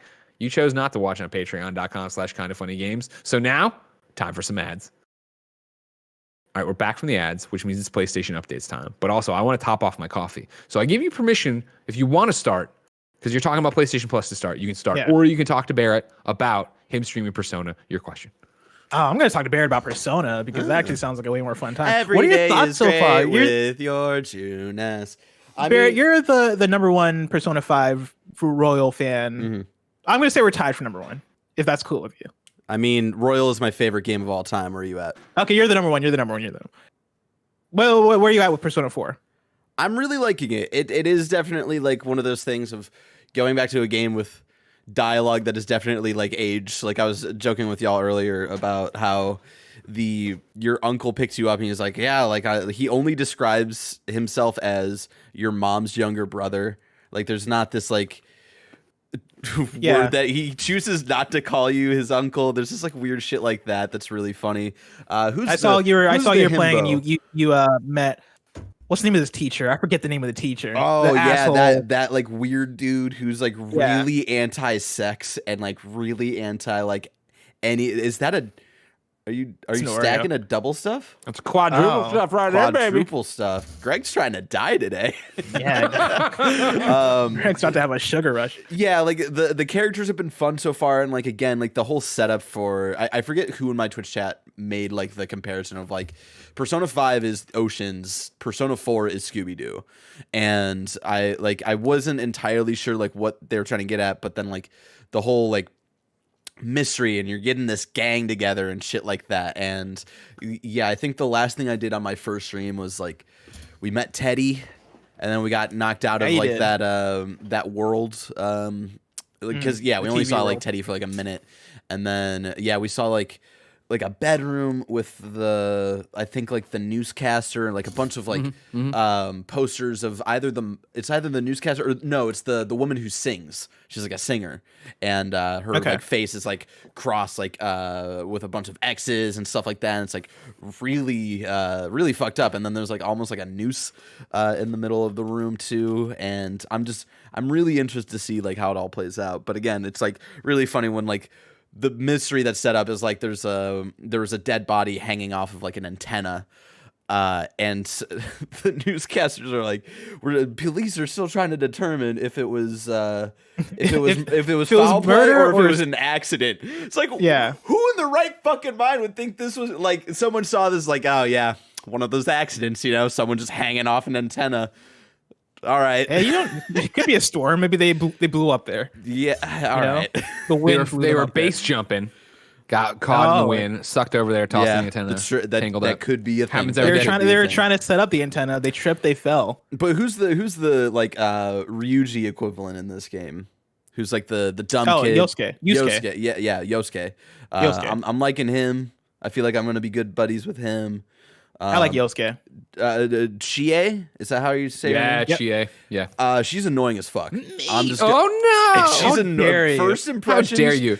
Let me know if she grows on you. Yeah, that's what people were saying. Like people were in the chat were saying like, just wait. And it's like I'm at the point of like first impressions. Like I don't understand why people would say she's like best girl. Like I imagine like we're gonna become good friends. I'm gonna like she's gonna be like a little sister type of deal where like like you're annoying but you're cool. But like I don't see Chie as best girl at all. I see her as best friend. I think she is the homie. I love Chie, but I wouldn't romance her. She's really obnoxious. I wouldn't say annoying. She's obnoxious about things, and then like and that's just like the cause of like where she's with her the other girl in your class, and it's like, oh, don't you think she's really cute? And it's like, bro, like I'm right in front of her. Like, what do you think I'm supposed to say right now, you dick? Like, So anyway, I'm first impressions. I'm really enjoying it. I can't wait to play more of it tonight. Hell Excellent. We want updates from here on out. Over on twitch.tv/AdeoyeBarrett, you can watch me play it. There you go. Good plug. Blessing, talk to me about these PlayStation updates. PlayStation updates. I'm going to start off with PS Plus games for February. Fun fact, since this episode comes out on Tuesday and it is the first Tuesday of the month, as of the time I'm reading these, you're going to have access to these games, starting with Destruction All-Stars for PS5, Control Ultimate Edition for PS5 and PS4, and Concrete Genie for PS4. Oh, yeah. A great month. You have no fucking excuse now. Play Concrete Genie, a beautiful, heartwarming game. Do we want to do? I know last month was supposed to be the Bloodborne book club month, What and is that is supposed to be? We did it. Yeah, but it's kind of bleeding into February a bit because we're doing. Well, our we started on the first. week. We started on the first week of the thing. We started on the, it was the first PS I Love You. Now that's okay. That's fair. But I mean, this is the first PS Love You of this month, and we're still going to talk about Bloodborne. I think you're playing. I think you pick one. We play it all month, then the next month you talk about it while you've picked another one. It all works out. Okay. Because I was gonna say, do we want to make Concrete Genie the book club for this month? Fuck yeah! Now that everybody has no excuse. Yes, everybody play Concrete Genie. Awesome. Hell game. yeah. What do we think? Like reviews for Destruction All Stars, I imagine have to go up sometime this week, or maybe codes were sent out early or something. Like, see, I don't know. Codes haven't been sent out early. I could say because I don't have anything. I didn't sign shit. So I think that's a game that is letting you wait on, and it's also like, why worry about getting ahead of it, right? Because only bad news can come from. Hey, we played that game that's free. It's bad, right? Yeah. Like, so I think reviews from what I've seen of it this week. Yeah, I mean, you know how sites are. They'll probably, I bet IGN starts in GameSpot start a review in progress and then have to get a bunch of matches in. So I'd say either probably Monday of next week or Friday of this week. Yeah. What do we think? I would be thinking, based on what I saw, I would think 6.5, 7. I could be. I mean, it's one of those things you look at, and there's a lot going on, which because you're talking. They did the state of play, right? You're about to talk about that. We didn't talk about that. You want to talk about it? Talk about it. Yeah, we can bring it in. So there was a state of play for Destruction All Stars last week. I'm gonna pull a quick write up from Adam Bankhurst at IGN so we can catch us up. Destruction All Stars received its own state of play today, detailing game modes, currency, hero abilities, the challenge series, and much more for this PlayStation exclusive launching on PlayStation Plus on February 2nd, 2021. This 8-minute deep dive began by discussing the game's 3 types of vehicles. We also got a look at a few of Destruction All-Stars modes, which were revealed last year. The 3 modes showcased were Carnado, Stockpile, and Gridfall. Following launch, there will be daily and weekly challenges players can compete in to earn destruction points. Lastly, the challenge series was teased, which focused on a single all-star in the rival. Exciting stuff. So yeah, Greg, were you was it exciting? Did you leave that demonstration of 7 minutes or whatever it was 8 minutes excited? I left it being like, this game is doing too much. I wish there was more focus. Like Rocket League, you know exactly what Rocket League is. Yep. You're shooting balls into goals, and that's the whole game. Hey, it's soccer with cards. Got it. Yeah. Sounds crazy, but I got it. Where Destruction All Stars, I watched the state of play, and I went, all right, confused. So yeah, I was like, so what's the main? So are there just a bunch of modes? Is there not a main mode? All right, that's cool. But there's also multiple different characters that have different abilities. It could be out of the car, but you could also be in the car. It seems like one of those games that I'm not going to understand fully until I actually get my hands on it and play it, and then I'll be like, okay, cool. And that's where it gets hard, I think, to do the Metacritic, Barrett, where it's like. I started from everything we when it was going to be a PlayStation 5 launch title, it was like, cool, this looks like a launch game, don't think it's worth $70, and they're like, you know what, we decided it's not worth $70, PlayStation Plus February, like, oh great, okay, cool. And then the trailer we'd seen, it was like, cool, vehicular car combat, you're in and out of it, I'm gonna give it a try, I'm gonna see what it's all about. And then I watched that 8-minute thing, and by the end of it I was more like, I don't even know if I want to try this. Like, I will, obviously it's free, but it's like, I don't understand what the hell's going on. So hopefully, yes, it's a game you get into, you play, you understand, it clicks, and everybody enjoys it. And of course, I'm not the multiplayer guy, the car guy, I'm not that thing. But I was looking at it, it's like, you just spent 8 minutes talking to me about this game, and it still seems generic as fuck. It still seems like bright colors and all this stuff, and cars and arenas and different modes, and you're in and out. You can do this and you can jack that. And you can bomb. And I'm just like, okay, like I don't know. Yeah, for predicting Metacritic, I sit somewhere in the 60s, like early 60s, like a 63. I hope it's way higher than that. I hope this ends up being a PlayStation Plus darling, because I really want this game to be good, because it looks like it could be fun. But from what they've showed me, I've just not gotten anything that has intrigued me personally. Like, I have no desire to. Not even desire. I don't have the thirst for it or the hunger for it. I'm not like, oh, I need to play this now. I'm more so like, all right, we'll see. I'm going to download this when it comes out, and I'm going to play it because I want to know, and I hope this is good, but who knows? It's been given right now one of the most golden opportunities I've ever seen for a video game. Of like, guess what? Because obviously you can look at a Rocket League, we can look at a Fall Guys, PlayStation Plus multiplayer games that obviously are great games, but also, hey, it's free and you need people to play with. It's also free, you need people to play with, and it's a PlayStation 5 game in a time where there's not that many PlayStation 5 games yet. And so it's big news that you're getting a free PlayStation 5 game that you almost paid $70 for, maybe, at launch. So it's a double-edged sword of there's definitely obviously tomorrow going to be tons of people playing it. Number one, are they ready for that? Their servers. And then number two, is this game going to be good enough, or is it going to be Friday where there's like articles of like, guess what, everybody, Destruction All Stars is dead in the water. Like it's, you know, I mean, there's nobody playing it. The leaderboards, or however you track how many people are playing it. Like it could be a huge fucking boon for them. It could be a total disaster. Yeah. And like Drawn in Death was also free, I believe, at launch. And that didn't do much for that game. And I could see it going either way of it being a, oh, okay, this is a pleasant surprise. This is actually fun. We have a community here. Cool, let's go. Or it being Drawn to Death and it coming out and everybody going, no, I'm not feeling this. And then people just moving on from it. That was another one where Dustin assigned me to play that game for an afternoon to do capture for it. And yeah, that. Oof. Drawn to Death? Yeah. Oof. I had a visceral reaction to that game. I did not like that game when I played. Oh, this is annoying. I don't like anything about this. This game plays like it smells bad. You know what I mean? Like I can smell this game and it doesn't smell pleasant. You know what I mean?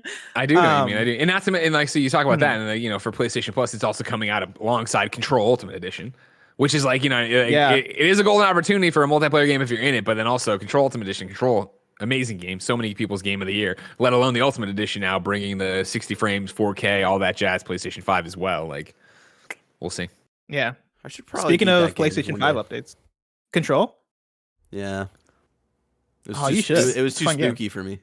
Really? Yeah. Oh, I don't. I liked it in the X-Files way. I wasn't spooked out by it as much as I was X-Files. I was also playing it at like 2 a.m, and it was just like all. Now do it was all bad vibes. So there is your chance, man. Jump in. Do Alan Wake DLC, all that stuff. Energy to it. I want to try out the Ultimate Edition because Control, when I played it, did not run super well. I always had the glitch where I'd pull up the map and the map would take seconds to load 100%. In because it would like pop up, but it would be black or whatever, and then I had to wait a few seconds, then the map would finally populate in. And so I hope the Ultimate Edition is smooth as all hell. I hope that's where I'm at with it. I don't know if you've paid attention because I know it only really affects me, but like your save doesn't carry over, so it's not like you can pop back in and go right into it or whatever. Like you're starting from scratch because the game's so different in terms of everything they've done for it, which for me actually is kind of exciting. Like I don't like replaying games generally, but it's lining up where I almost platinumed Control on PS4, but I made the mistake of putting it down and I came back and I was like, I don't know what the fuck I'm doing. I was getting clowned over and over by this boss.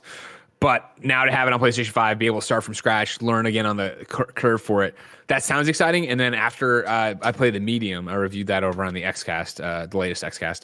And that game, like I was talking about, you know, I don't think it's clearly a AA game and it's got fun stuff happening in it, but it's not like amazing. But if you had told me that was a Control spinoff, I would believe you. And so like playing that game kind of got me back in the mood for Control of like having one of these like X-Files-y kind of experiences. So I'm excited for that this week. Speaking of PlayStation upgrades, God of War is getting a next-gen update. This is directly from Sony Santa Monica. They made a post on their blog. Did Cory Barlog write this? What was that? Did Cory Barlog write this? Oh, I don't know. I actually didn't look at the writer. I can check and see. Maybe Cory Barlog wrote it. For some reason, I don't think he did. Nice. Yeah, I was going to say, no, there's punctuation in this, so he couldn't do it. Yeah. He's too busy like tweeting back and forth with Alana and all their inside jokes and shit. Totally. Yeah. I read his tweets. He doesn't seem like the guy that could write up a whole blog post detailing details. Nah, man. He's too busy. Detailing details. Detailing details. This PlayStation 5 launch has been an exciting time for everyone here at Sony Santa Monica Studio. We've been especially happy to see all the players who have taken advantage of backwards compatibility to try out God of War 2018 on the new hardware, as well as those who have picked up the game for the first time through the PlayStation Plus collection. Since then, our team has been working on a video graphics mode option that will enable players to get the most out of the increased performance capabilities of the PlayStation 5. On the PS4 Pro version of God of War 2018, you have a choice between two graphics modes, one that favors performance and one that favors resolution. Coming to you tomorrow on February 2nd, that's today if you're listening to this at the normal time, we'll be releasing a free patch that replaces the current video graphics mode option with a new default setting that will offer the best of both performance and resolution to our PlayStation 5 players. So, enhanced performance experience looks like this: syncs to 60 FPS, 4K checkerboard resolution, and 2160p. Cool. It's awesome. It's another one where, you know, I've infamously, of course, no, I guess famously, it's not a 2160p is 4K, right? Or is that different? Well, I think it's why it's 4K checkerboard, which means it's not true 4K, right? That's what I have. My loose understanding as a moron about all this stuff understands. My thought process on this is like, It's awesome, and I want to do it. Like, I love God of War so much, my favorite game, right? But like, I really wish there was just a straight PlayStation 5 version of it that had new trophies and stuff, because I would love to go platinum again. And I know that's, again, a Greg Miller thing, but I know it's going to happen. It'll be the traditional thing where I start this up with the best intentions of playing it again, but something comes along for work that I should play to try, and then I'll just be off and I'll never come back. I play it again because I played it at launch, and I feel like I binged it and finished it in a week, and I've not gone back to it since. And it's one of those games that I played and was so incredible, and it meant so much to me, but I've not revisited it. And it's one of those things where now that it's been so long, it now kind of molds together in my mind of, I remember being on a boat, and I remember fighting a big dragon boss, and I remember the ending, and I remember the first boss fight.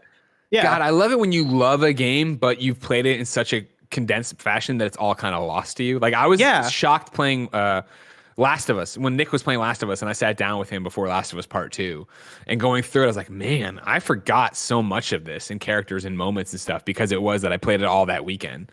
And then I put it down, and I was like, that's where I want to leave it, you know, and I never came back to it. And then to come back to it with him and then go back and play it myself, I was like, holy shit. Yeah. And I'm with you. I wish there was a PS5 version, specifically because I want like a full remaster, and then I also want like DualSense support and all that stuff. Like that's stuff that I feel that I wish they would do, but I also understand that God of War Ragnarok is slated for quote unquote 2021, and so they're probably heads down working on that and don't want to worry about doing a remaster right now. But man, would I want one? Do you think we'll ever get one now that they're doing this update? No, I feel like if I shouldn't never say never, but not anytime imminently. Maybe that's as we get, you know. I don't even know. No, maybe you bundle that in with the thing. I don't know. That'd be awesome if they did bundle it in. Good idea, guys. Blessing and Barrett, before this show started, I told you I might have to bail at one point just for a quick phone call for a stupid adult bank stuff I have to do. That moment has come. I will be back. Barrett, co-host of Blessing. I'm gonna do PlayStation picks while Greg is gone. Barrett, are you ready? Yeah. You're gonna also have to like pull up these PlayStation picks for video watchers to see. Yeah, I'm ready. I got you. I got you, baby. This? All right, you're ready for PlayStation picks. Of course, this is where we highlight a few of the cool looking games coming to PSN this week. Let's start off with our big hitters. We got Control Ultimate Edition coming to PS5 on Tuesday, February 2nd. Like we just said, that game is coming to PS Plus, so you can play it for free. Just like Destruction All-Stars, which is also coming this week for PS5, Tuesday, February 2nd. And then lastly, we got the Neo Collection coming to PS5 Friday, February 5th. You know, I've been playing them Souls games. I've been talking about them on shows. Neo sounds like a fun one. Neo's cool.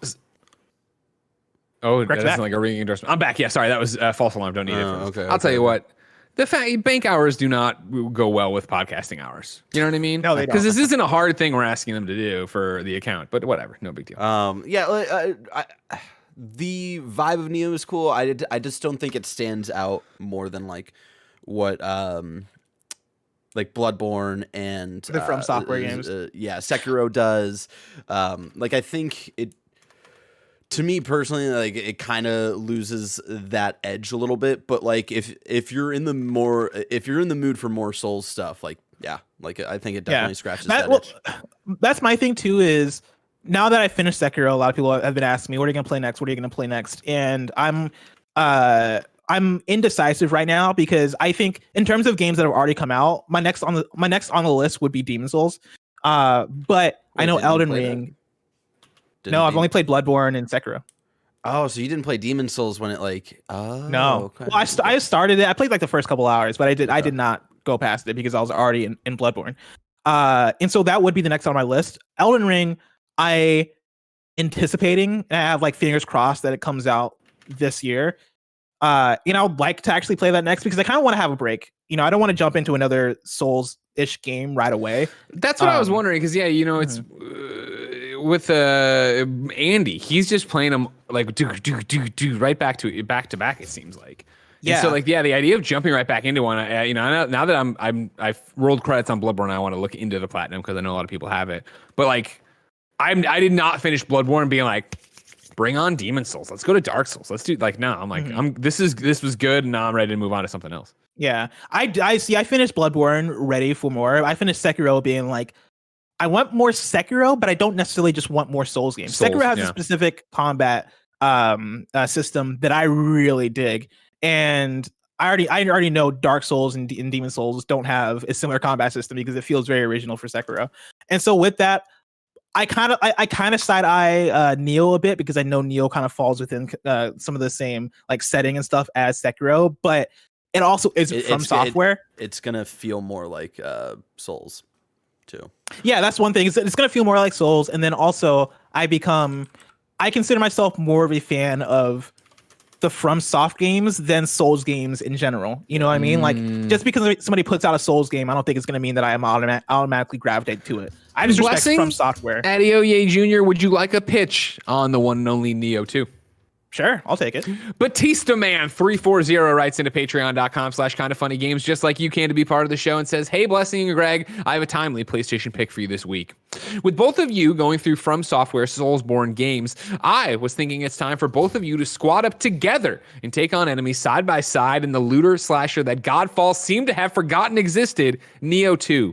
That's right, Neo 2 gets released on PlayStation 5 this week and is one of the best games from last year that got overshadowed as it came out right when everything started getting shut down due to COVID and a week before Doom Eternal and Animal Crossing. This game has everything from memorable enemies and bosses whose names you'll actually remember to just give funny nicknames like Screamy Bitch or Tongue Monk to multiple weapon classes that feel entirely different and that you earn skills for by using. So it also has one of the best loot grinds in recent memory as you are constantly showered with gear every mission that you can change the individual skills to fit your playstyle or refashion so you don't have to look ridiculous. And if you make it to the harder difficulties, you'll start earning unique gear sets that come with moves and abilities that you can't get anywhere else. And the best part is, over the past year, they've updated the game to make playing with friends even easier. You can play nearly every mission co-op with up to 3 people, so you could even get Imran or someone else to hop in if you desire. Just click on the Torii Gate in the menu, start an expedition, create a room, and get slaying. Really, all I'm trying to say is don't sleep on Neo 2, a great PlayStation exclusive from the best Soulsborne game that's not made by From Software. It's Team Ninja God. Wow, that's a glowing endorsement. Sure. That is the glowing endorsement. You know what? I'm gonna take it. I'm gonna add it to the list. I'm not gonna do it anytime soon, though. Sure. Okay. Yeah, again, that's my thing is you mentioned Andy is just going through them, and I'm kind of in that place where.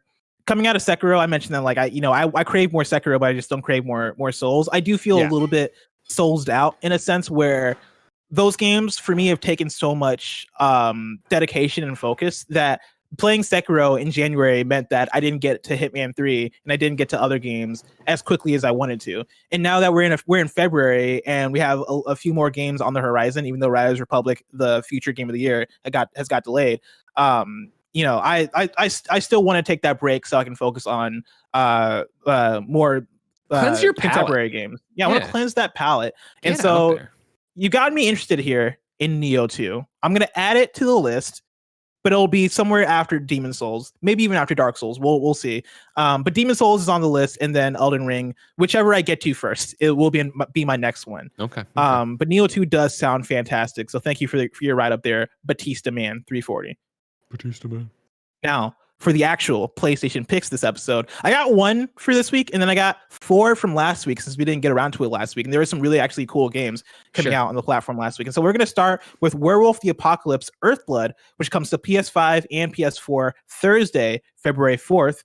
A unique experience full of savage combat and mystical adventures, inspired by the famous role-playing game. You are Kahal, a powerful guru who chose to go into exile after losing control of his destructive rage. You can transform into a wolf and a Krynos, a huge ferocious beast. You must master 3 forms and powers of human, wolf, and Krynos to punish those who defile Gaia, Mother Earth. I know a lot of that probably sound like gibberish because there's a lot of jargon in there. If you're watching the video version, you're basically a werewolf who's tearing into a werewolf. This, when I was looking through the show earlier today, I clicked on this link, like, what is this game? Because I was like, I haven't even heard of this game. Is it really going to be that good or whatever?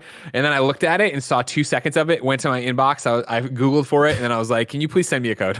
Because I look at it right now, if you're an audio listener, we're not helping you. And it looks like a game out of time. It looks like, it reminds me of like Prototype. Or Prototype 2, where I'm going in this third person thing. I have a bunch of weird powers and I'm just beating the shit out of random people. I guess it kind of applies to Avengers, but it looks more like Prototype. And I don't expect this to be a 10 out of 10 or 9 out of 10, but I'm like, let's see what the werewolf powers are. Let's see what these werewolf powers are all about. That was my same thing too, is when I was looking at games coming out this week, there were very few, and I saw Werewolf the Apocalypse, and I was like, all right, yeah, let me check this out to see if it's worth it. And I watched the trailer, and I immediately was like, this looks fun. This looks like a good time. I might actually ask you if you can hit them up for another code. Because the Lou says, this is what PS2 games look like in my head. And that's a great way. That's a great way. Yeah, exactly. Yeah. And so you're a werewolf just tearing through people. Let's talk about a few we missed from last week. Let's start with Cyber Shadow. That's coming to PS4. That came to PS5 and PS4 last week, Tuesday, January 26th. The world has been taken over by synthetic life forms. A desperate plea for help sets Shadow, the sole survivor of his clan, on one last mission to uncover what started the path to perpetual ruin. This is the one from Shovel Knight Studio. Yacht Club Games, thank you. No problem. They published this game. Looks pretty cool. I think Andy's been playing it, and Andy has very good things to say about it. Yeah, I look at it and totally get it. And Yacht Club's definitely that developer I obviously have all the respect in the world for. But in the same way, like, you know, Shovel Knight wasn't my jam. Like a Ninja Gaiden game isn't my jam either, right? Like I skip Messenger for the same kind of idea of just like, oh, I get it. This game looks great and cool, but it's just not the kind of game I like to play. Yeah. I'm in the exact same place. This looks dope though. Yeah. No, again, this is not at all a critique of the game not being good. I'm sure it's amazing. Yacht Club is great. I just, you know, I don't have this affinity for. I tried out Messenger and I fell off of it, and like that's more on me than the game. Like that was one where I was like, okay, this game is good. I'm just broken. Like I for some reason this game. Yeah, I never tried out Messenger, but like I replay Shovel Knight. I think probably like once a year, just because it's like a nice like fun weekend game. It takes like a sitting or two. And this is up my alley. Mm-hmm. Let's also talk about Elijah. I have no idea. It looks like Ouija, but it's got an L in there, and I got no fucking idea how to help you. It's Olija. I'm gonna say Elijah because that sounds cool. Elijah for PS4. This came out on Thursday, January 28th. Elijah is a game about Faraday's quest, a man shipwrecked, then trapped in the mysterious country of Terraphage. Armed with a legendary harpoon, he and other castaways try to leave this hostile country to return to their homelands. Explore a mysterious and handcrafted world inspired by sailors' legends and Asian fantasy. Wield the harpoon of legend and rethink movement through platforming, puzzle, and combat. Rescue fellow castaways and meet curious characters to learn more about Terraphage and the enigmatic Elijah. Experience a beautiful melancholic soundtrack inspired by flamenco, lo-fi, and traditional Japanese music, and craft magic hats. I've heard very good things about this one. Yeah. I kind of want to check this one out. I saw somebody tweeted at me about this game. I wish I thought ahead. Somebody tweeted about me. I might search my name in this game because somebody had a very glowing endorsement. But this is one that I've seen a few people talking about. I guess the only thing somebody said to me was, you guys should check out Elijah. It's a quick game with a sweet art style and a fun combat mechanic. Hearing that it's quick is the thing that got me, and I was like, oh, I can play this game and be done with it. Need a few more games you can get through. Yeah. Feel like you're accomplishing something with your life. Touhou came to PS4 Thursday, January 28th. Experience a brand new adventure game set amongst a world of weird and wonderful fish planets. Explore beautiful environments, solve intricate puzzles, and discover the truth about a mysterious girl and her mechanical alter ego, Cubus. Explore vivid and atmospheric locations, meet intriguing characters, and solve elaborate puzzles. This is a game that looks pretty cool. It's a puzzle game. If you're into puzzle games, you should maybe check out Touhou. And then lastly, we got The Pedestrian that came to PS4 and PS5 on Friday, January 29th. The Pedestrian is a 2.5D side-scrolling puzzle platformer. You are the pedestrian. Enter into a dynamic 3D world with stunning graphics and challenging puzzles. You play by rearranging and reconnecting public signs in order to explore and advance through each engaging environment. Where was this shown off? Because I remember us seeing this somewhere, and this looked. Yeah, it was one of the. This was out of state of play, I think. Yeah. I've been playing this one. I was going to say, I believe in what you've been playing. A segment we're starting right now. You have been playing The Pedestrian. Give me the 411.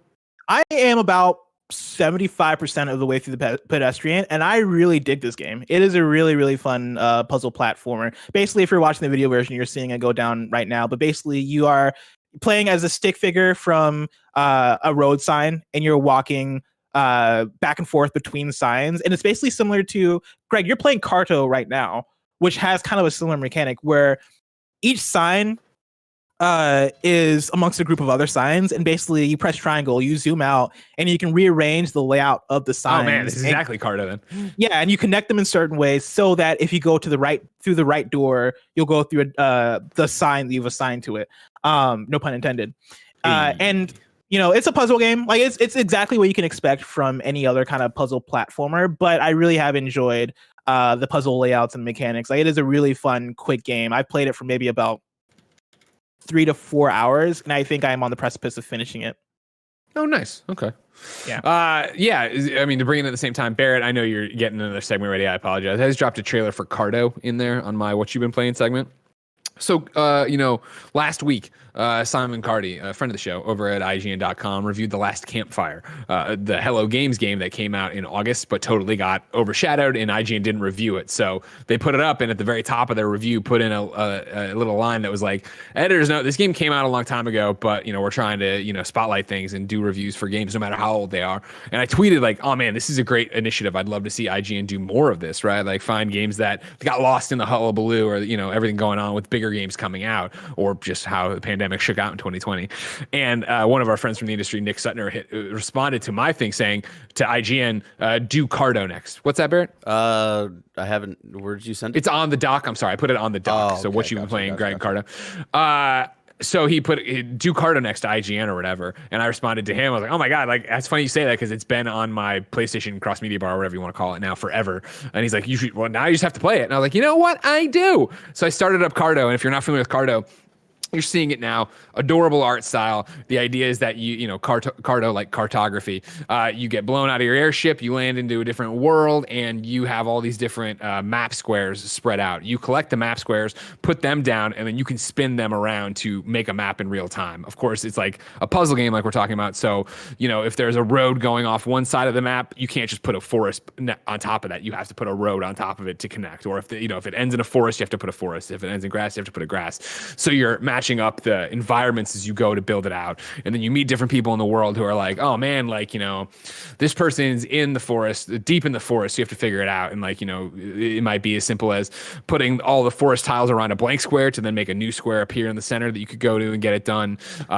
Connecting roads in a circle fashion. I was doing some fog puzzles last night in chapter 3, I guess, where you walk in and there's like you have to piece together in this puzzle world of like, I walked in and I got a musical jingle, which is good, then I turned around and I got a question mark, that's bad. So you have to figure out like what direction it wants you to go and where it wants you to what it wants you to do. And there was another one where it was like I had to look at how the trees were blowing in the wind to understand which way it wanted me to go, which meant of course walking to the side, then getting the puzzle piece from behind me, putting it to the side I needed to go in there, pay attention to the world, go out that way.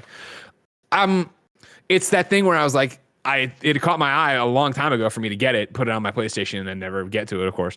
But it's also a game that I'd never heard much about. And so getting into it, I see exactly why. Because it's beautiful and the mechanics neat, but I don't have strong feelings about it. You know what I mean? I hate that about a video game where I don't think it's amazing and I don't think it's bad. It's just a game that you can keep playing. I'm looking at my trophies right now. I'm in chapter 4 now. It's a quick game too. Of course, life keeps getting in the way of doing different things or, having to take care of something. So I'm taking longer to get through it. But for each one of these chapters where I'll stop and go do something else or whatever, I don't feel compelled to come back to it. Like it's very much one of those games of like, I get the mechanic. I understand what I'm doing. I don't feel necessarily like I'm being challenged in a way where I'm like, I'm not having those aha moments when I get it, right? If anything, I've had a couple moments where I'm like, oh man, I should have figured that out quicker. That's not me. You know what I mean? Of like, I forgot that this could go here. I thought I could only go there. I was looking very specifically to connect a road last night when I was like, oh shit, I don't need the road. I can just walk through this thing. Like, okay. So it's like, meh, which sucks because again, it's a great art style. It's a cool idea. I think it's very, very cute, but it's not doing it for me, Bless. Mm-hmm. Does not have a story that's been compelling you or anything? No. The story is like you and your grandmother are up in the airship, you get blown out, she's still up there. And so she's dropping notes like, hey, like, I'm going to find you, don't worry. Like there's no sense of like impending doom. You run into other characters who then you help get their jobs done or their tasks done. And then that moves your story forward to you going to the next area. Gotcha. Last year we did PSN games ranked, which is a very, very fun segment after what you've been playing, where we rank the PSN games that we've been playing. And I don't know if I necessarily want to do that again this year, but it could be cool to do some kind of like indie spotlight segment where we talk for the games that we talk about during what you've been playing. It doesn't have to be a ranked thing. It is a kind of funny PS Love You XOXO seal of endorsement for indies on the PlayStation. Oh, okay. And I have to workshop it. Yeah, we can come up with some kind of PS I Love You XOXO seal of approval. I guess that's it. That's what it is. Yeah. There you go. Artists make that, and then we can put that out on games we like. We can take it. We'll put it on games. We can tweet that out. But I would not give Cardo my seal of approval. That's not one I go to bat for. Would you give it for Pedestrian? What's the seal? Like, what's the seal? Like, what does something have to hit to have our seal of approval? You know, like, are we talking about like 8 out of 10? Because like I would say, I'd say it's for fans of the genre. If you like puzzle games, the Pedestrian. I wouldn't recommend the Pedestrian for everybody, but I would say if you like puzzle games for sure. See, I would say then no, you wouldn't give your seal of approval. Okay. I think a seal of approval is kind of like the Nintendo seal of quality, or like a pick like if we worked at a video store and we had like Blessing's picks and Greg's picks. These would be things you'd put up and be like, this is good for anybody. I think if it's something you're going to be like, well, now you have to be this very specific person or this kind of thing. Like, granted, I guess every game's kind of specific, but like, if it was good enough in the genre to like get people who aren't into the genre into it, like that's where I think you would like put in like right, that makes sense. That makes sense. Yeah, interesting. Because like the Pedestrian, I would say, is if you're not into puzzle games, it's still somewhat accessible. Like it's not a difficult puzzle game. It's not The Witness, you know, but it also isn't like a.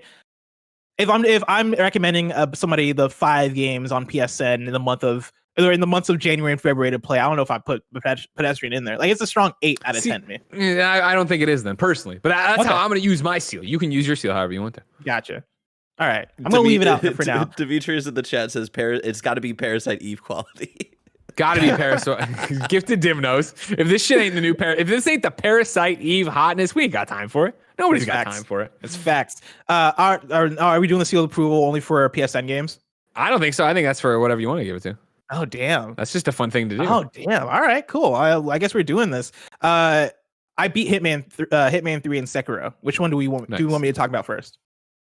I mean, we've talked about a lot of them. This is dealer's choice. Do whatever you want. Yeah.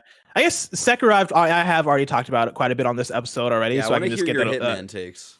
Yeah, so Sekiro, very fun game. It gets my seal of approval. There you go. Congratulations, Sekiro.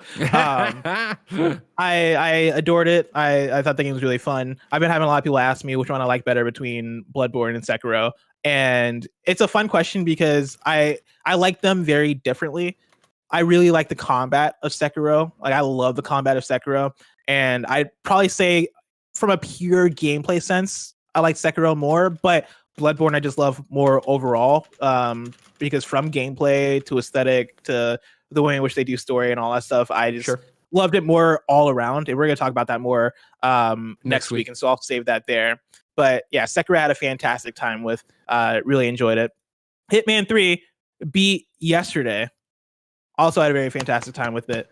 The maps are awesome. My one complaint, and it's the smallest complaint, it's not a huge complaint, but it feels on the shorter side when it's all said and done. The last couple of maps, I beat them both in around 30 something minutes. And there's only 6 maps overall for Hitman 3. And they've talked about how they're not planning to add new maps. And so this is pretty much flesh them out for DLC, right? Yeah. Exactly. Which I'm very excited about, but it does leave Hitman 3 in terms of maps feeling somewhat limited. I'm interested. Yeah. Like the second to last level I thought was, to me, the most daunting because it felt like you could content like any wrong move that you make, you're gonna get like kind of fucked up in that like winery level. I will agree with you, and this is something that either is going up tomorrow or sometime this week. You can hear me on the IGN review group talk about this. Is that I agree? Like the very last mission, like I thought was kind of disappointing. A disappointing way to end that game with like how linear it was, and just like how different it was like from the rest of the game. It was like, oh, like I felt like if you're gonna go out, if you're gonna end this game, you got to go out with like a huge banger of like a map design, and not just like this train sequence. I'm with you. Like it felt the last level in Hitman 3 doesn't feel like a Hitman level. It feels like very long. We talked about this on Review Crew. It feels like a 007 level. Yes, that's what I was about to say. It feels like them being like, by the way, we're making a 007 game. Here's a taste of it. It's literally just the trade sequence from GoldenEye, but like. For that, like as I was playing through it, I was like, this is 007, and I cannot wait for them to make this 007 game if this is what they're going for. Because in that sense, I was like, this last level is fucking awesome. But in the sense of this is the last level of this Hitman game that like it's supposed to be this. It was a weird way to end it.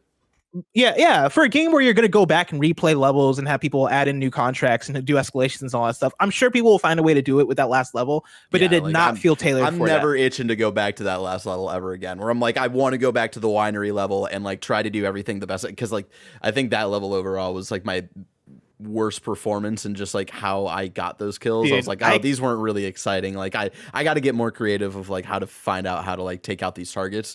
I killed it in that level. I blazed through that level, but I did the mission stories though too. I just got very lucky with the mission stories. Yeah, I was just always in the right place at the right time. Yeah, I was really fucking that up. So I had to like default to going to the dude's like house or whatever, and I went to his attic, and there was a sniper rifle in there, and it's like where I was, there was. And like the house is like essentially in the middle of the map almost, so I could easily see both of my targets from that room. So I just like went over to one window, shot him, went over to the other window, shot him, and I was like, all right, I'm done. That's done. See you later. Yeah, time to move on.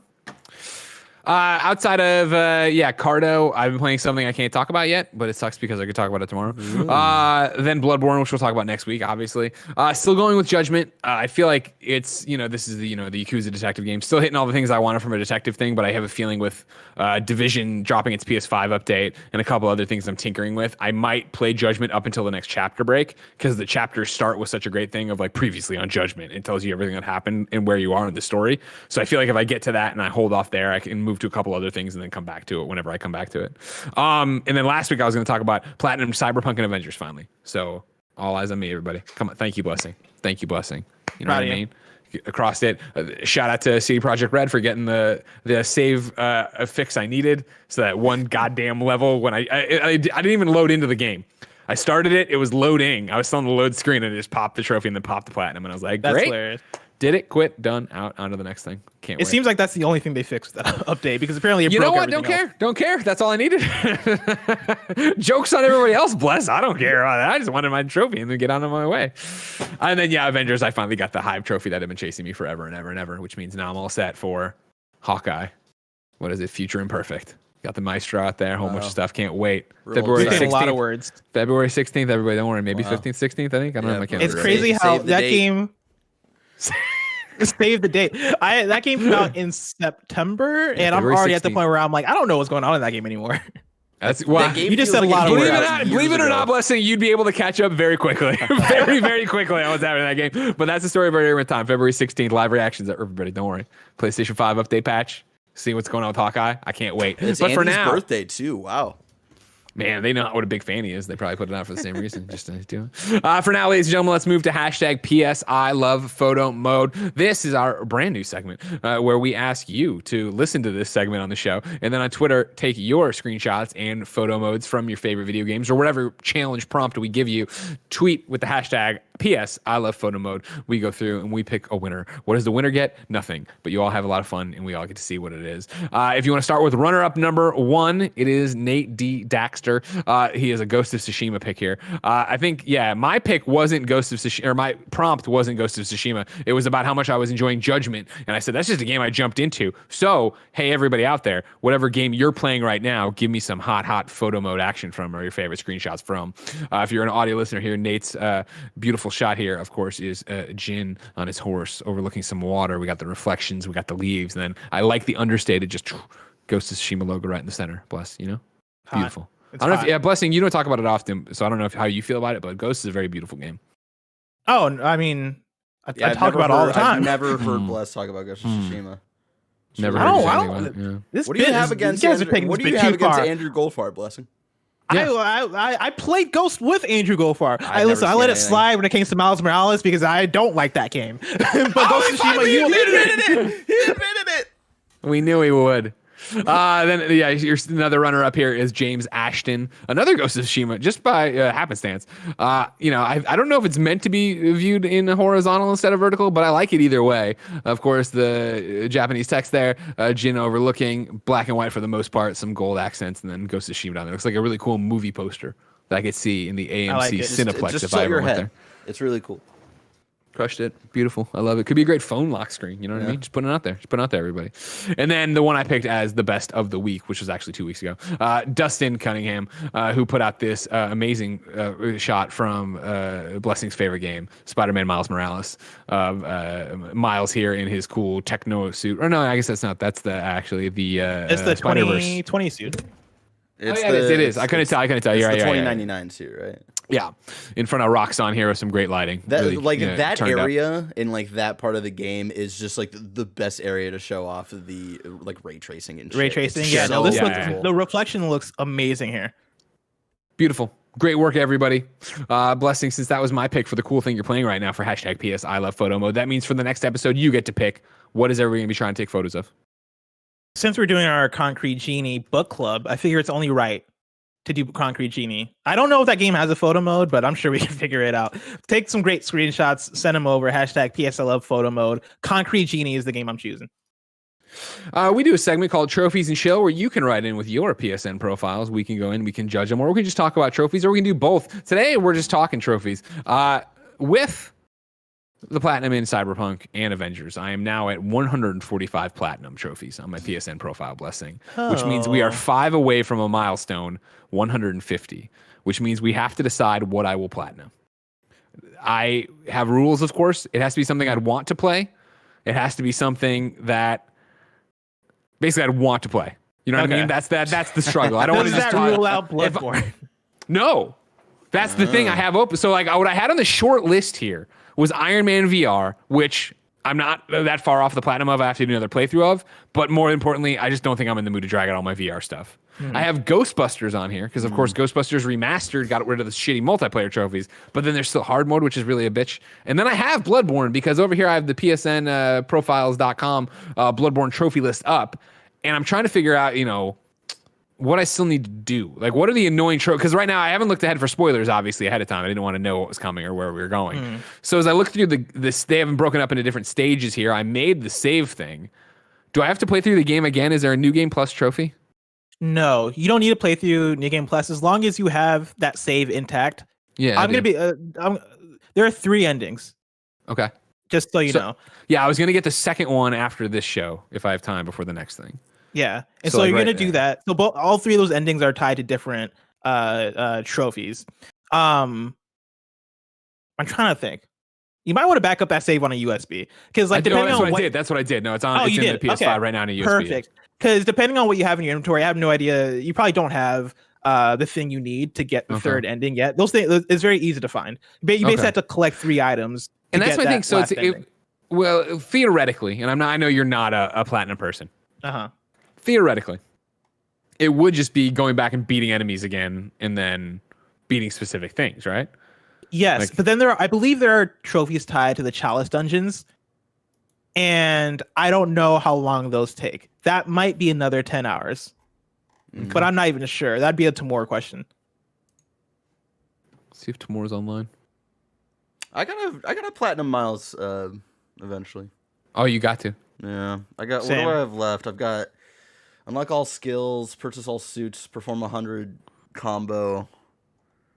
Perform See, 25 combo stuff. sealing. I'm sure 100 isn't actually that much, but No, it just sounds like enough was- in my mind that I could see myself driving myself crazy by fucking up 100 hit combo. I tried it a couple of times. Like there were like a couple of areas where I was like, all right, I'm really gonna try to go for this. It is kind of challenging, but someone was saying that if you knock it down to easy, if you get hit once, it doesn't break your combo, but if you get hit twice, that's when it breaks your combo. So like if it seems pretty easy if you just like take the time to start an easy save and then do that. Perform 25 ceiling takedowns, smash into 15 breakable objects. You got this. And then complete it's super easy. Yeah, ladies and gentlemen from GameSpot.com, it's Timur Hussein. Hello, Timur. Hi, how's it going? What do you need me for? Hey, how hard is the Bloodborne Platinum? Do I what do I need to do here? Is it going to be crazy? You'll have to do chalice dungeons, which are a bit of a pain in the ass. You've got to really be committed to them. They are grindy. I think they're a long-term thing. Imagine trying to do that Avengers Platinum for way longer. Really? Ooh. The PSN profiles thing says 50 hours. I can't be that far off of 50 hours. I maybe it's the way I did it, but like I found it like the chalice dungeons are one part of Bloodborne that I cannot defend. I like them, but they are a grind, and I did parcel them out for myself, so it took quite a bit of time for me to get it done. And also, I think I tag teamed it with my younger brother, who was like way more up for putting up with repetitive, boring shit over and over again. So. I mean, like last time you played it, you were like, I'm done with this game. Yeah, but I beat it, remember? Yeah, then you beat Mikolash, which I'm very proud of you. But like, Thank you. Going forward, it's not the best content in the game. Annoyingly, it's got like really cool story stuff and unique bosses down there, but it's a lot of like grinding going back to the same, and it's like procedurally generated almost. Like you go back to the same areas over and over again. You'll quickly learn the layout of these dungeons and know that you've got to do them over and over again. Is this something I have to do like 300 of them or something? Or is I think you just have to get to the end, right? Yeah, you just got to finish them, I think, if I remember correctly. There is a lot of them, and it is fun if you really, really dig the combat. I do like the combat. That's not my problem with it. It's a lot of repetitive environments, some occasionally dodgy mobs, and at the end you might be like, it wasn't really worth it. I did it as a flex. So here, because I'm on again psnprofiles.com. I'm looking at their trophy guide. Blah, blah, blah, blah. The main course of this stage, however, this is stage 2, is playing through the chalice dungeons. Throughout the game, you will have gotten 3 chalices from defeating 3 different bosses. These challenges can be used in the Hunter's Dream to create dungeons. They can be randomized, but you only need to complete the preset dungeons. The final boss of the final chalice dungeon is not so tough after all. However, the long way to it is, so you're going to need a beefed up character. Yeah, it's tedious. It becomes tedious. Like I said, it's doable. It's just whether you're I mean, like I said, you did the Avengers thing and you played Cyberpunk 9 million times trying to get that platinum. So I think if you put your mind to it, you would make it through. But be warned, it is a tedious slog. I'll look into it. I'll look into it tonight. You know, when I settle back in over here, I'll do it and I'll see what. Because and if my stats are real good, I'd be all right. Yeah, you'll be fine. Yeah. Have you heard about this whole cum dungeon? What? Yeah, I am all up in that. You go in there, I am all up in that cum dungeon. Tomorrow, I don't like this. I don't like it. Because I won't lie to you guys. I spent a lot of time last night in the cum dungeon and some this morning in the cum dungeon. Yeah, I've left a lot of fluid in there. All right, cool. All right, thanks, Sam. Have a good day. Bye. Oh, hey, wait. Oh, he's gone. I'll make sure I text him about the thing next week. He knows. Ladies and gentlemen, this has been PS I Love You XOXO. Blessing, why are your eyes so wide? What are you worried about? You don't know about the cum dungeon? Cum dungeon. It's just a lot. There was a Kotaku article about the cum dungeon on Friday. I saw the title of it. I didn't actually read through it, so I don't know what it's about. But it sounds fascinating. It's a great, I guess, user created dungeon. You put in the cum code and you go into it, and then you just walk over to a wall and the guy dies, and then you get like 89,000 souls, and then you use the one thing to restart the dungeon. You just do that as many times as you want and get infinite souls. Oh shit. Why is it called the cum dungeon? Why do they call it the cum dungeon? The code is like CUMMMM, and then it's got something else you put on there. Yeah. Gotcha. I was imagining like because he's giving you all the souls, like all the souls popping out, like maybe they all look like. I understand. No, you had to take it to a dirty place, Barry. You know? Yeah, no, this was never. It wasn't dirty already thing, in a dirty place. All right, gotcha. This was never that dirty. Was the line. Ladies and gentlemen, this has been line. PS I Love You XOXO. The show isn't over, of course. You can go to patreon.com/kindoffunnygames. We're about to do the post show. You can hang out, see it all over there. Of course, you can get the show ad free on patreon.com/kindoffunnygames. Of course, you can watch it live on patreon.com/kindoffunnygames. Of course, you can write in on patreon.com/kindoffunnygames. Games. But if you don't have the buck, I understand. I'm sorry. If you don't have the smacker, I understand. You can go to youtube.com/kindafunnygames, roosterteeth.com, and podcast services around the globe each and every Tuesday morning to get a brand new episode. Of course, like I said, something special on youtube.com/kindafunnygames this morning. Go check that out. It's not just this show. You can have some fun over there. For now, though, we got a post show to do. So until next time, it's been our pleasure to serve you. Someone was saying in the chat to platinum Assassin's Creed Valhalla, which that's a tall order. That would be a lot. There's a lot going on. Yeah. Valhalla, a game I really enjoyed, and then did not the normal thing, but like, I don't know, 30 hours in, 35 hours in, or whatever it was, something else came up. I played it, and I've never longed for it. Like, I enjoy the combat. I enjoyed what I was doing. I wasn't into Eivor the same way I was like Cassandra or whatever. And so it's like, I have incredibly positive memories of Assassin's Creed Valhalla, but I don't feel like I'm missing something by not having finished it, which is a weird spot to be in. You know what I mean, Bless? I know what you mean. Just one day talking I'm about going to get into Assassin's Creed. That would be. It's a lot to do. Yeah, and I heard some of them were buggy. I mean, I know they've been patched a million times over too, but like, no, and then even for me, where I had started on PlayStation 4 and then on PlayStation 5, they didn't repop. Yeah, and so they put out I'm looking at my an update. trophies. Oh, there's. They put out an update that I did start and I did play, and it did pop a whole bunch of trophies for me, but I'm not even sure. Like, I got all of them. Cool. It still says like Eivor's Quest is at 0%, so I'm like, I don't know what the hell that means. But that was a long time ago. I'm basing this on outdated information. Blessing, what do you want to talk about? You're sitting over there. You hungry? Did you eat yet? I ate a quick pizza, like a personal pizza, microwave one. Sure. Just get the job done, and so I'm not starving by the end of the episode. What were the toppings on that bad boy? It was pepperoni.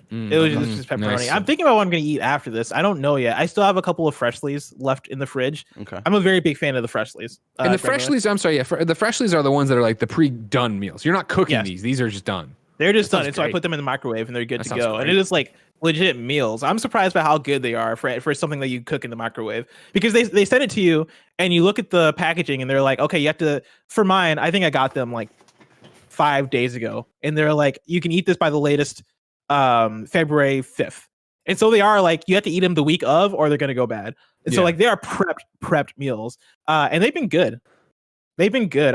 Last night I had chicken parm with mac and cheese and peas, I want to say.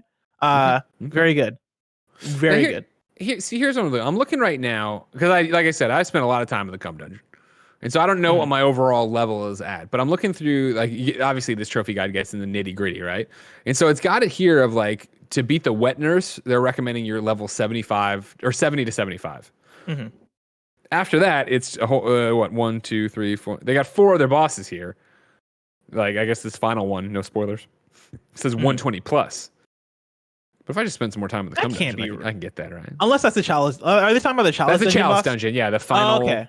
That lines up then. Funtomer challenge thing.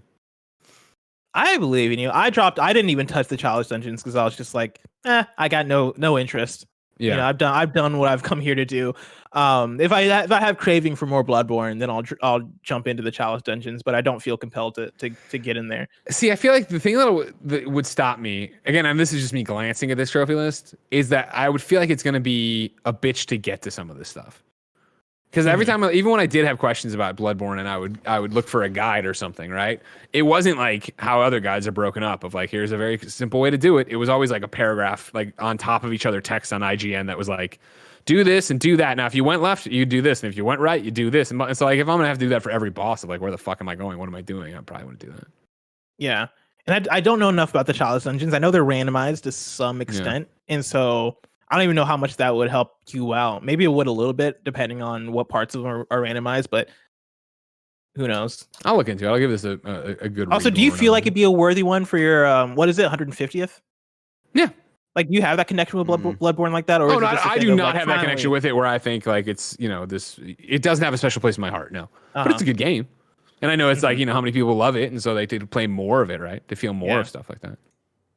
Here we go. Hold on. Katie G says, Greg, there's one missable Bloodborne trophy, which is the one for getting all the weapons. There are 2 missable items: a badge from Eileen and a badge from Alfred, plus a particular ending. Seeing it's getting complicated quick. I don't want to do this crap. I don't know about the missable stuff. So yeah, maybe that's kind of fucked. Yeah, and that's the thing is, I would not be up for another playthrough. I wouldn't want to run all the way through it again. I get that. I gotta look at this Ghostbusters thing though, because I know you can play through it on normal and then jump to the things on hard. I don't know. What if you platinum Destruction All Stars? I mean, maybe that drops. People were saying when we were talking about it, the trophy list didn't look bad. Let's look at it. You know what's fucked up? The Pedestrian doesn't have a platinum. I was making my way through it, and I was like, "Whoa! I've already got 40% of the trophies." And then I checked out. I was like, "Oh, it's just because each trophy is just like regular progression." I hate that. Well, I don't know. It's like I don't know who. I understand that like PlayStation just doesn't care about trophies like we do, but like I do. But like, come on, does actually weaken the appeal of people to games. Like, you know, full stop. Not even doing the Greg Miller Trophy shit. Like, don't do that to small games. Like, tell them they can have a platinum, even if like they don't need a platinum. Like, it will help your game if you have a platinum. I would have played way more Dragon Ball Fighters if the platinum wasn't fucked. Like that is a thing that drives me through games for games that don't have traditional progression. Even though I know like Dragon Ball Fighters has a story or whatever, but Tekken 7, I played so much Tekken 7 because I looked at the platinum and I was like, oh, this seems very attainable. And for a game where I beat the story in 2 to 3 hours or whatever, this is what's going to keep driving me through the game. And sure enough, I hit the platinum and I have like 40 something hours in Tekken because I had a good time doing that. Same with or not same, but Mortal Kombat X or 10, whatever it is. Yeah. I chased the platinum for that also, but then I gave up because one of the trophies was it was an annoying trophy. It was like get 10 ranked wins in a row, and I always got to 9, and I would fuck up, and I'd be like, "Fuck it, man, I'm done with this." Blessing, are we getting back into something fighters? What's up, dude? I'm Blessing ever was in it. Barry, did you play Dragon Ball Fighters? Yeah, I was fucking terrible at it though, but I fucking loved that game. I'm not even into Dragon Ball, but that game is so pretty. It's so good looking. It's one of the best looking games of this gen. Like last gen. Like it brings up like that conversation people said where like South Park Stick of Truth came out and people were like, it looks just like as good as the show, and that's like what Dragon Ball did. And I was awful at it, and you'll probably clown me out, but like I still loved playing that game and get it like trying to figure out all the secret like fatalities essentially at like the end of each match and shit. The finishes. Yeah, I know what you're talking about. Yeah, I love Dragon Ball Fighters. I'm down to play anytime. Not knowing anything about, we know a lot about it, but we don't know much about it. Destruction All Stars here. I'm on their trophy list, and there's a bunch. Like world champion, earn All Star objectives in single player. That's 168 things to earn. I don't know about that business. And then also All Star win 50 online matches. Oof. Is that hard? I don't really know, right? Yeah. Checking out the competition, win at least one online match with each All Star, and there's 16 of those. Oof. Okay. That's not bad. If the game's good and you enjoy it, you're all set. But if it's not something you want, you're gonna be all boop boop a doo. You know, nobody wants to be boop boop a doo around here. Boop boop a doo ba doo doo. What are the chances you think we all get really into Destruction All Stars? Low, but not impossible. I hope so. Seems like. Sorry, go on. I was gonna say I just hope so because that seems like a game that if it's fun, I can see us all like having a really good time over the course. It seems like a game that Kevin's gonna be really into and none of us play. Like he's gonna hit us up on Slack every night and be like, "Destruction." Yeah. And I can see Kevin will respond like once a week, and then that'll be it. Yeah. What about? And I know that I'm a dork about it, but like, what about Division? Because I've been excited for the amount of excitement for game codes for the Division for this PS5 patch tomorrow. Do either of you care about the Division? I started playing the Division when Division 2 at launch, and I dug it up until a certain point. The mistake I made was that I picked it up like 2 weeks after launch, and so everybody's way ahead of you. Everybody was way ahead, and by the time I started getting into it, everybody was like already done with it, and so I just didn't have that. Greg, I'm offended, honestly. Yeah, I might get back. I'm sorry, Barry. That's right. I was part of your fucking crew for Division 2. Come on. I know, but like, I haven't remember, played it since that first month, though. I will. I was gonna say, remember, my life with Division went on long after yours ended, so that's why it's a little bit more foggy of who was around doing what now or whatever. But this might be the time to jump back in, Bless, and then Barrett for you too, obviously. But Bless, if you have to if you're starting from a very low level, because I gave out codes a whole bunch of people today who have to restart it on PlayStation. So like, there's gonna be now. People does it carry over? If I have the game on PS4, do I get a PS5 version for free? Yes. Okay. That is correct. Yeah. You need a Warlords DLC code though, because I think what it is. Somebody told me today that you have to. For the record, I have not looked into it a lot, so it's like this thing I've been catching up as we go with it or whatever. So. You son of a bitch. You son of a bitch. Earlier today on the Kind of Funny Games Code, I'm like, if you need an update or if you need the Division 2 DLC or the Division, hit me up and let me know. And as we're talking about it, Blessing messages it saying I need it. Yeah, because you just like I was not planning on it because I assumed only like 4 people here would like you and whoever's streaming it this week would be the ones. And I looked and it was like 12, 13 replies, and I'm like, oh, okay, this might be the next You have wave. such fucking FOMO, dude.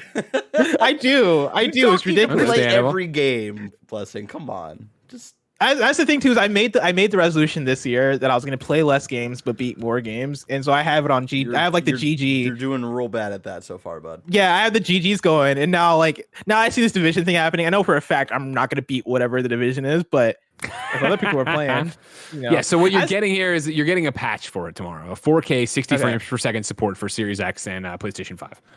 So it's not like we're getting a PS5 version. No, we're just getting a patch for the PlayStation 4 version that'll make it run and look awesome on PS5. But it's tomorrow. The Resident Evil stuff starts, where you can get the Resident Evil outfit for your character.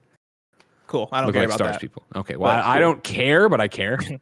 Like I'm not like yeah, but I'm like I want to fucking get that thing. And I also like I never stopped loving the Division. When they put out the season stuff and they started doing the Battle Pass stuff, I was playing nightly for a while, but then whatever came in and got in the way, and I switched over to that. Barry, you talk about my FOMO. Imagine if we weren't in a pandemic. I'd be out every day. Because like as soon as I hear people are doing anything or hanging out, I'm immediately like, oh, I'm gonna go. That's why you go to movies with us, but then like you end I up fall falling asleep. You're like, I'm really tired. I should probably go to bed, but they're going to a movie theater, and I feel like I need to go. And then you fall asleep. So relaxing. During My Hero Academia. Falling asleep during a movie is better than falling asleep regularly. It hits different. There's something about it that's just nice. Dude, you're not wrong. The amount of times I start nodding off out here, and I wake up and it feels so good, and you want to fight it, but you don't want to fight it. Yeah. But then I go to bed, and I'm like, this sucks. Yeah, this didn't do what I wanted it to do at all. I'll this put doesn't on feel as good as the I'll couch. put on a Superman movie. I fucking fall right asleep to it. It's great. Sure, I understand. I like to put on really good movies, fall asleep to them too. Yeah, that happens. No, it's just easier to fall asleep to them because they're usually really boring. Are you talking about like Richard Donner or like DCEU? Return of Superman. Oh, Superman Returns? Yeah, no, that is a fucking boring ass movie. Is that the one with Brandon Routh? But also Brandon Routh? Yeah. I fell asleep during Man of Steel the first time we watched it in theaters. I have one memory of Superman Returns, and that's him getting getting a gun aimed at his eye and then shooting the gun. Yeah. The bullet, only crunches. Yeah. One of the few cool moments, like that. Keep in mind that movie's. I had to look it up to make sure I'm not fucking crazy. That movie is 2 hours and 49 minutes, and Superman doesn't throw a punch in it. He doesn't throw a punch in that movie. That's crazy. That's almost a 3-hour movie. Yeah, that was what 2006. Yeah, that is right. You nailed it. Right on the money. Yeah, I watched that. I was in Nigeria when I watched that. I remember. It's just the same fucking plot as Superman, 1976. Remember when he makes like an island of Kryptonium? Kryptonite. Yeah, oh my god, Kryptonite. Terrible. Ladies and gentlemen, that's your post show. Blessing, go eat more pizzas. Hell yeah. Everybody play Concrete Genie. Get ready for Bloodborne next week. Hell yeah. Bye. Hell yeah.